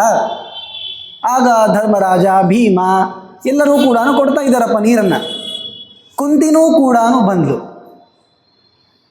ಕುಂತಿ ಬಂದು ಮುಖವನ್ನು ಬಹಳ ಸಣ್ಣಗೆ ಮಾಡಿ ತುಂಬ ದುಃಖದಿಂದ ಧರ್ಮರಾಜನ ಮುಂದೆ ಬಂದು ಹೇಳ್ತಾಳೆ, ನೋಡೋ ಧರ್ಮ, ಯಾವ ಪರಾಕ್ರಮಿಯಾದ ಕರ್ಣನನ್ನು ನೀವು ಕೊಂದಿದ್ದೀರಲ್ಲಪ್ಪ, ಅವನಿಗೂ ಕೊಡಪ್ಪ ನೀರನ್ನು ಅಂತ ಹೇಳ್ತಾಳೆ. ಯಾಕೆಂದರೆ ನಿಮ್ಮೆಲ್ಲರ ಅಣ್ಣ ಅವನು, ಸೂರ್ಯನಿಂದ ಮೈ ಅಜಾಯತ, ನನ್ನಲ್ಲಿ ಹುಟ್ಟಿದಂತಹ ಮೊದಲನೇ ಮಗ ಅವನು, ಅವನಿಗೂ ನೀರನ್ನು ಕೊಡಬೇಕು ಅಂತ ಕುಂತಿದೇವಿ ತುಂಬ ದುಃಖದಿಂದ ಹೇಳಿದರೆ ಧರ್ಮರಾಜನಿಗೆ ಮನಸ್ಸಿನಲ್ಲಿ ದುಃಖ ಉಕ್ಕೇರಿ ಬಂತು. ನಮ್ಮ ಅಣ್ಣನನ್ನು ಕೊಂದು ನಾವು ಹಾಗಾದರೆ, ಅರ್ಜುನ ಬಾಣಗಳಿಂದ ಹೊಡೆದು ಕರ್ಣನ ಶಿರಚ್ಛೇದವನ್ನು ಮಾಡಿದ ಅಂಥವನು ನಮ್ಮ ಅಣ್ಣನ, ಯಾಕೆ ಇಷ್ಟು ದಿವಸ ಮುಚ್ಚಿಟ್ಟಿದ್ದು? ನೋಡಿ, ಕರ್ಣನಿಗೆ ಗೊತ್ತಾಗಿದ್ದೇ ಉದ್ಯೋಗ ಪರ್ವದಲ್ಲಿ. ಕೃಷ್ಣ ಹೇಳಿರ್ತಾನೆ, ಸ್ವತಃ ಕುಂತಿನೂ ಬಂದು ಹೇಳ್ತಾಳೆ. ಎಂತಹ ಆ ಕುಂತಿದೇವಿಗೆ ಸಹನಶೀಲತೆ ನೋಡಿ. ಎಂತಹ ಚಿಕ್ಕವಳಿದ್ದಾಗ ಆ ದುರ್ವಾಸರ ಮಂತ್ರವನ್ನು ಕುತೂಹಲದಿಂದ ಪ್ರಯೋಗಿಸಿ ಮಗನನ್ನು ಪಡೆದು ಗೊತ್ತಾಗದೆ ಬಟ್ಟೆಗಳಿಂದೆಲ್ಲ ತನ್ನ ಸುತ್ತುಕೊಂಡು ಗರ್ಭಿಣಿಯಾದದ್ದನ್ನು ಮುಚ್ಚಿಟ್ಟು ಧಾತ್ರಿಯ ಸಹಾಯದಿಂದ ಹೇಗೋ ಪ್ರಸವವನ್ನು ಮಾಡಿ ಕೊನೆಗೆ ಆ ಶಿಶುವಿನನ್ನು ಸರಿಯಾಗಿ ಮುತ್ತು ರತ್ನಗಳಿಂದ ಕೂಡಿಸಿ ಪೆಟ್ಟಿಗೆಯಲ್ಲಿ ಕಳಿಸಿ ಬಿಟ್ಟಿದ್ದಾಳಲ್ಲ. ಎಷ್ಟು ಅವಳಿಗೆ ಸಹನಶೀಲತೆ ಇದೆ ಆ ಕುಂತಿದೇವಿಗೆ. ಧರ್ಮರಾಜನಿಗೆ ದುಃಖ ಆಗೋಯ್ತು, ನಮ್ಮ ಅಣ್ಣನನ್ನು ನಾವು ಕೊಂದಿದ್ದೀವಲ್ಲ, ಯಾಕೆ ಹೇಳಿಲ್ಲ ನೀನು ಅಂತ ಸಿಟ್ಟಿಗೆದ್ದು ದುಃಖಿತನಾಗಿ ಶಾಪ ಕೊಡ್ತಾನೆ. ಶಶಾಪ ಸರ್ವನಾರೀಣಾಂ ಹೃದಯ ಗುಹ್ಯಂ ನ ತಿಷ್ಠತು. ಸ್ತ್ರೀಯರು ಈ ವಿಷಯದಲ್ಲಿ ಕುಂತಿ ತಪ್ಪು ಮಾಡಿದ್ದಾಳೆ. ಹೇಳ್ತಾಳೆ ಅವಳು, ಎಷ್ಟೋ ಬಾರಿ ನಾವು ಕರ್ಣನನ್ನು ತಿದ್ದಲಿಕ್ಕೆ, ನಿನಗೆ ಹೇಳಲಿಕ್ಕೆ ಅಂತ ಬರಬೇಕು ಅಂತ ಅಂದ್ಕೊಂಡಿದ್ವಪ್ಪ, ಆದರೆ ಕಾಲ ಕೂಡ ಬರಲಿಲ್ಲ. ಏನು ಮಾಡೋದು? ಎಷ್ಟೋ ಅಂಶಗಳನ್ನು ಆ ಕ್ಷಣದಲ್ಲಿ ಹೇಳಿಬಿಡಬೇಕು ಅಂತಿದ್ದರೆ ಬರೋದೇ ಇಲ್ಲ ತಲೆಗೆ, ಹೇಳಲಿಕ್ಕಾಗೋದೂ ಇಲ್ಲ, ಕಾಲ ಕೂಡಿ ಬರೋದಿಲ್ಲ. ಆ ತರಹ ಪರಿಸ್ಥಿತಿ ಒದಗಿ ಬಂದಾಗ ಏನು ಮಾಡಲಿಕ್ಕಾಗತ್ತೆ? ಕುಂತಿದೇವಿ ತುಂಬ ದುಃಖದಿಂದ ಹೇಳ್ತಾಳೆ, ಕರ್ಣನು ನಿಮ್ಮಣ್ಣ, ಅವನಿಗೂ ನೀರನ್ನು ಕೊಡಬೇಕು ಅಂತಂದಾಗ ಧರ್ಮರಾಜ ಶಾಪ ಕೊಡ್ತಾನೆ, ಯಾವ ಸ್ತ್ರೀಯರ ಹೃದಯದಲ್ಲೂ ಕೂಡ ಗುಟ್ಟುಳಿಬಾರದು ಅಂತ. ನೋಡಿ, ಅಥೋ ಮನಸ್ಸಿ ಯದ್ ಗುಹ್ಯಂ ಸ್ತ್ರೀಣಾಂ ತನ್ನ ಭವಿಷ್ಯತಿ. ಅವರ ಗುಟ್ಟು ಉಳಿಬಾರದು ಹೇಳ್ಬಿಡ್ತಾರೆ. ಅದಕ್ಕೆ ಅವರು, ಇದು ಧರ್ಮರಾಜನ ಶಾಪ, ಕುಂತಿ ಕೊಡಬೇಕಪ್ಪ, ನಮಗೆಲ್ಲ ಯಾಕೆ ಕೊಟ್ರಿ ಅಂತ. ಅದಕ್ಕೆ ಒಂದು ಮಾತಿದೆ ನೋಡಿ, ತಪ್ಪು ಒಬ್ಬರು ಮಾಡ್ತಾರೆ, ಫಲವನ್ನು ಉಣ್ಣೋರು ಅನೇಕ ಜನ ಇರ್ತಾರೆ. ಅದೇ ತರಹ ಆಗೋಯ್ತಿಲ್ಲೂ ಕೂಡ. ನೋಡಿ, ನಾವು ವಿಚಾರವನ್ನು ಮಾಡ್ತಾ ಬಂದಾಗ ಕುಂತಿದೇವಿಯಲ್ಲಿ ಎಷ್ಟು ಧೈರ್ಯ ಇದೆ. ಆದಿಪರ್ವದಲ್ಲಿ ಹೇಳೋ ಕಾಲಕ್ಕೆ ಕುಂತಿದೇವಿಯ ಗುಣಗಳು ಅನೇಕ ಇವೆ. ಅದರಲ್ಲಿ ಧೃತಿಂ ಕುಂತ್ಯಾಹ, ಧೈರ್ಯ. ಇಷ್ಟು ವರ್ಷಗಳ ಪರ್ಯಂತ ಆ ಮುಚ್ಚಿಟ್ಟು ಎಂದೂ ಪಾಂಡವರ ಮುಂದೆ ಪ್ರಕಾಶನ ಮಾಡದೇನೆ ಆ ದುಃಖವನ್ನು ಮನಸ್ಸಲ್ಲೇ ಇಟ್ಟುಕೊಂಡು ಧೀರಳಾಗಿ ಸಂಚಾರ ಮಾಡ್ತಾ ಇದ್ದಾಳಲ್ಲ. ಹೋಗಲಿ, ಆ ಒಬ್ಬ ಮಗನನ್ನೇನೋ ಕೊಟ್ಟು ಕಳಿಸಿದ್ದಾಳೆ, ಮರ್ತಿದ್ದಾಳೆ ಅಂತಂದರೆ ಇವರಿಗೆ ವಿಷ ಹಾಕಿ ಕೊಲ್ಲಿಸಿ ಏನೆಲ್ಲ ಪ್ರಯತ್ನ ಮಾಡಿ 13 ವರ್ಷಗಳ ಪರ್ಯಂತ ಮನೆ ಬಿಟ್ಟು ಹೋದರೂ ಕೂಡ ಒಂದು ದಿವಸ ಅಂಜಿದಳ ಕುಂತಿ. ನೋಡಿ, ಹುಟ್ಟಿದ್ದು ಎಲ್ಲಿ? ವಸುದೇವನ ಅಕ್ಕನಾಗಿ ಹುಟ್ಟಿರುವಂಥದ್ದು ಶೂರನಿಗೆ. ಬೆಳೆದದ್ದೆಲ್ಲಿ? ಕುಂತಿ ಭೋಜನ ಮನೆಯಲ್ಲಿ. ಎಲ್ಲೋ ಹುಟ್ಟಿದ್ದು, ಎಲ್ಲೇ ಬೆಳೆದಿದ್ದು, ಯಾರದೋ ಮಂತ್ರೋಪದೇಶವನ್ನು ಪಡೆದು ಮಕ್ಕಳನ್ನು ಪಡೆದಿದ್ದೇನೋ, ಪಾಂಡುರಾಜನ ಮನೆಗೆ ಬಂದಿದ್ದೇನೋ, ಎಷ್ಟು ಚಿಕ್ಕ ವಯಸ್ಸಿನಲ್ಲಿ ಏನೋ ವೈಧವ್ಯವನ್ನು ಅನುಭವಿಸಿದ್ದೇನೋ. ಇಷ್ಟು ವರ್ಷ ಆದರೂ ಕೂಡ ಹಾಗೆ ಇದ್ದಾಳಲ್ಲ. ಇದು ಕುಂತಿದೇವಿಯಲ್ಲಿರುವಂತಹ ಧೈರ್ಯ. ಅದರ ಜೊತೆಗೆ ಈ ಒಂದು ತಪ್ಪನ್ನು ಕುಂತಿದೇವಿ ಮಾಡಿಲ್ಲಲ್ಲ, ಅದಕ್ಕೆ ಶಾಪ ಕೊಡ್ತಾನೆ, ಇನ್ನು ಮೇಲಿಂದ ಯಾವುದೇ ವಿಧವಾಗಿರುವ ಗುಟ್ಟು ಸ್ತ್ರೀಯರ ಮನಸ್ಸಿನಲ್ಲಿ ಉಳಿಯೋದು ಬೇಡ ಅಂತ. ಆಗ ಎಲ್ಲರೂ ಕೂಡ ವಿಚಾರ ಮಾಡಿದರು. ಇನ್ನೇನು ಮಾಡಲಿಕ್ಕಾಗತ್ತೆ? ಧರ್ಮರಾಜನಿಗೆ ಬಹಳ ದುಃಖ ಆಯಿತು. ಈ ಧರ್ಮರಾಜನ ದುಃಖವನ್ನು ಶಮನ ಮಾಡಬೇಕು ಅಂತಲೇ ಇದರ ಮುಂದಿನ ಪರ್ವ ಶಾಂತಿ ಪರ್ವ ಬಂದಿದೆ. ಇಲ್ಲಿಗೆ ಸ್ತ್ರೀ ಪರ್ವ ಮುಗಿಯತ್ತೆ. ಮಹಾಭಾರತದ 2 ಪ್ರಧಾನವಾಗಿರುವಂಥದ್ದು, ಎಲ್ಲನೂ ಪ್ರಧಾನನೇ, ಆದರೂ ಕೂಡ ತುಂಬ ಉಪದೇಶಗಳಿಂದ ಕೂಡಿರುವಂತಹ 2 ಪರ್ವಗಳು ಅಂದರೆ ಒಂದು ಶಾಂತಿ ಪರ್ವ, ಇನ್ನೊಂದು ಅನುಶಾಸನ ಪರ್ವ. ಮಹಾಭಾರತ ಮುಗೀತು ಅಂತ ಅಂದ್ಕೊಂಡಿರ್ಬೋದು ನೀವು. ಮಹಾಭಾರತ ಮುಗುದಿಲ್ಲ, ಇನ್ನು ತುಂಬ ವಿಚಾರಗಳಿವೆ. ಧರ್ಮರಾಜನ ಈ ಶೋಕವನ್ನು ಪರಿಹರಿಸಬೇಕು. ಶೋಕವನ್ನು ಪರಿಹರಿಸಿ ಉತ್ತಮವಾಗಿರುವಂತಹ ರಾಜ್ಯವನ್ನು ಕೊಡಬೇಕು. ಅದಕ್ಕೆ ಬೇಕಾಗಿರುವಂತಹ ಉಪದೇಶಗಳನ್ನು ಎಲ್ಲರೂ ಮಾಡ್ತಾರೆ. ಭೀಮ ಮಾಡ್ತಾನೆ, ಅರ್ಜುನ ಮಾಡ್ತಾನೆ. ವಿಶೇಷವಾಗಿ ಅವನಿಗೆ ಉದ್ಧರಿಸಬೇಕು ಅಂತ ಭೀಷ್ಮಾಚಾರ್ಯರ ಹತ್ತಿರಕ್ಕೆ ಕರ್ಕೊಂಡು ಹೋಗ್ತಾರೆ. ಇನ್ನು ಅನೇಕ ವಿಚಾರಗಳಿವೆ. ಅವೆಲ್ಲವನ್ನೂ ಕೂಡ ಮುಂದಿನ ಪರ್ವಗಳಲ್ಲಿ, ಶಾಂತಿ ಪರ್ವದ ಪ್ರಾರಂಭದ ಭಾಗಗಳಲ್ಲಿ ನೋಡಬಹುದು. ಹೀಗೆ ಪರಮಾತ್ಮನ ಅನುಗ್ರಹವಿದ್ದಾಗ ಎಂದೂ ಕೂಡ ಸೋಲಾಗೋದಿಲ್ಲ ಎನ್ನುವ ಅಂಶವನ್ನು ಪಾಂಡವರಿಂದ ನಾವೆಲ್ಲರೂ ಕೂಡ ಕಲಿತುಕೊಳ್ಳಬೇಕಾದದ್ದು. ಈ ಯುದ್ಧ ಪ್ರಸಂಗಗಳನ್ನಾಗಲಿ, ಯುದ್ಧಾನಂತರದಲ್ಲಿ ಆ ರಣರಂಗದ ವರ್ಣನೆಯನ್ನು ಕೇಳಿ ಏನು ಮನಸ್ಸಿಗೆ ಖೇದ ಉಂಟಾಗಿರ್ತದೋ, ಬರೀ ಖೇದವನ್ನು ಮಾಡಿಕೊಂಡ್ರೆ ಏನು ಲಾಭ ಇಲ್ಲ. ಈ ಖೇದ ಬರದಂತೆ ತಾನು ತಿತಿಕ್ಷಸ್ವ, ಅಭಿಮಾನವನ್ನು ಬಿಟ್ಟು ಪರಮಾತ್ಮನಲ್ಲಿ ಭಕ್ತಿಯನ್ನು ಸಂಪಾದನೆಯನ್ನು ಮಾಡಿ ವೈರಾಗ್ಯದಿಂದ ಇವುಗಳನ್ನು ಪರಿಹರಿಸಿಕೊಳ್ಳಬೇಕು. ಉತ್ತಮವಾಗಿರುವ ಪರಮಾತ್ಮನ ಸ್ವರೂಪ ಜ್ಞಾನವನ್ನು ಪಡೆದು ಮೋಕ್ಷವನ್ನು ಬಯಸಬೇಕು. ಅದಕ್ಕೆ ಪ್ರಯತ್ನವನ್ನು ಮಾಡಬೇಕು. ವೈರಾಗ್ಯ ಸಂಪಾದನೆ ಮಾಡಲಿಕ್ಕೆ ಪ್ರಯತ್ನ ಮಾಡಬೇಕು ಅನ್ನುವಂಥದ್ದನ್ನು ಈ ಸ್ತ್ರೀ ಪರ್ವದ ಕಥೆಗಳನ್ನು ಕೇಳುವ ಮುಖಾಂತರವಾಗಿ ನಾವು ತಿಳ್ಕೊಳ್ಬೇಕು. ಇನ್ನು ಮುಂದಿನ ವಿಚಾರಗಳು, ಅದಕ್ಕೆ ಬೇಕಾಗಿರುವಂತಹ ಎಲ್ಲ ಅಂಶಗಳನ್ನು ನಾವು ನಾಳಿನ ದಿವಸ ಅವುಗಳನ್ನು ಆಲಿಸೋಣಂತೆ. ನಾಳೆ ಈ ಒಂದು ಮಹಾಭಾರತದ ಪ್ರವಚನ ಮಾಲಿಕೆ ನಡೆದಿದೆ. ಸುಮಾರು 25-26 ದಿವಸಗಳಾಗಿವೆ. ಅದರ ಮಂಗಳೋತ್ಸವವು ನಡೆಯುತ್ತಿದೆ. ಮಹಾಭಾರತ ಮುಗಿಯೋದೂ ಇಲ್ಲ, ಸಾಂಕೇತಿಕವಾಗಿ ಮುಗಿಸ್ತೀವಂದರೂ ಕೂಡ ಇನ್ನು 6 ಪರ್ವಗಳಿವೆ. ಆ ಎಲ್ಲ ಪರ್ವಗಳ ಒಂದು ಅನುವಾದ ನಿರ್ವಿಘ್ನವಾಗಿ ನಡೆಯಬೇಕು. ಇನ್ನು ಅವಶಿಷ್ಟವಾಗಿರುವಂತಹ ನಾಳಿನ ವಿಚಾರಗಳನ್ನು ನಾಳೆ ನೋಡೋಣಂತೆ. ಅವೆಲ್ಲವನ್ನೂ ಕೂಡ ಪರಮಾತ್ಮ ನಿರ್ವಿಘ್ನವಾಗಿ ನಡೆಸಿಕೊಡಬೇಕು ಅಂತ ನಮ್ಮ ಸನ್ನಿಹಿತರಾಗಿರುವಂತಹ ತಂದೆಯವರ ಅಂತರ್ಯಾಮಿಯಾದ ಗುರುವಂತರ್ಯಾಮಿಯಾಗಿರುವಂತಹ ಮುಖ್ಯ ಪ್ರಾಣಾಂತರ್ಯಾಮಿ ಶ್ರೀ ಕೃಷ್ಣನಿಗೆ ಪ್ರಾರ್ಥನೆಯನ್ನು ಮಾಡಿಕೊಳ್ತಾ ಇದ್ದೇನೆ. ಇನ್ನು ಶಾಂತಿ ಪರ್ವದ ವಿಚಾರಗಳನ್ನು ಎಲ್ಲವನ್ನು ಕೂಡ ನಾಳೆ ಆಲಿಸೋಣ ಅಂತ ಹೇಳ್ತಾ ಈ ಪ್ರವಚನವನ್ನು ಸಮಾಪ್ತ ಮಾಡ್ತಾ ಇದ್ದೀನಿ. ಶ್ರೀಕೃಷ್ಣ ಅರ್ಪಣಮಸ್ತು. ಹರಯೇ ನಮಃ.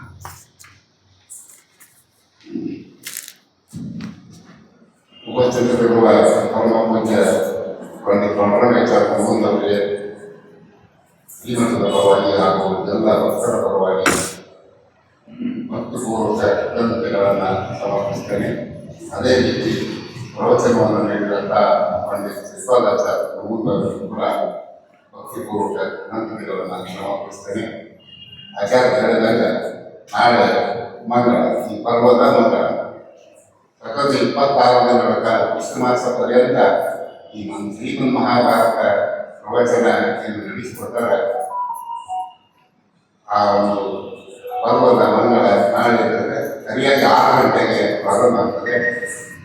ಮಂಗಳ ಕಾರ್ಯಕ್ರಮದೊಳಗೆ ಪರಮ ಪೂಜ್ಯ ಪಾಂಡುರಂಗಾಚಾರ್ಯರು, ಪರಮ ಪೂಜ್ಯ ಮಧ್ವಾಚಾರ್ಯರು ಕೂಡ ಉಪಸ್ಥಿತರಿರ್ತಾರೆ ಅಂತ ಹೇಳಿ ನಮಗೆಲ್ಲರಿಗೂ ಕೇಳ್ತಾ ಇವತ್ತಿನ ಕಾರ್ಯಕ್ರಮವನ್ನು ಮಹಾಮಂಗಳಾರತಿಯೊಂದಿಗೆ ಮುಕ್ತಾಯ ಮಾಡ್ತೀವಿ. ಎಲ್ಲರಿಗೂ ನಮಸ್ಕಾರ.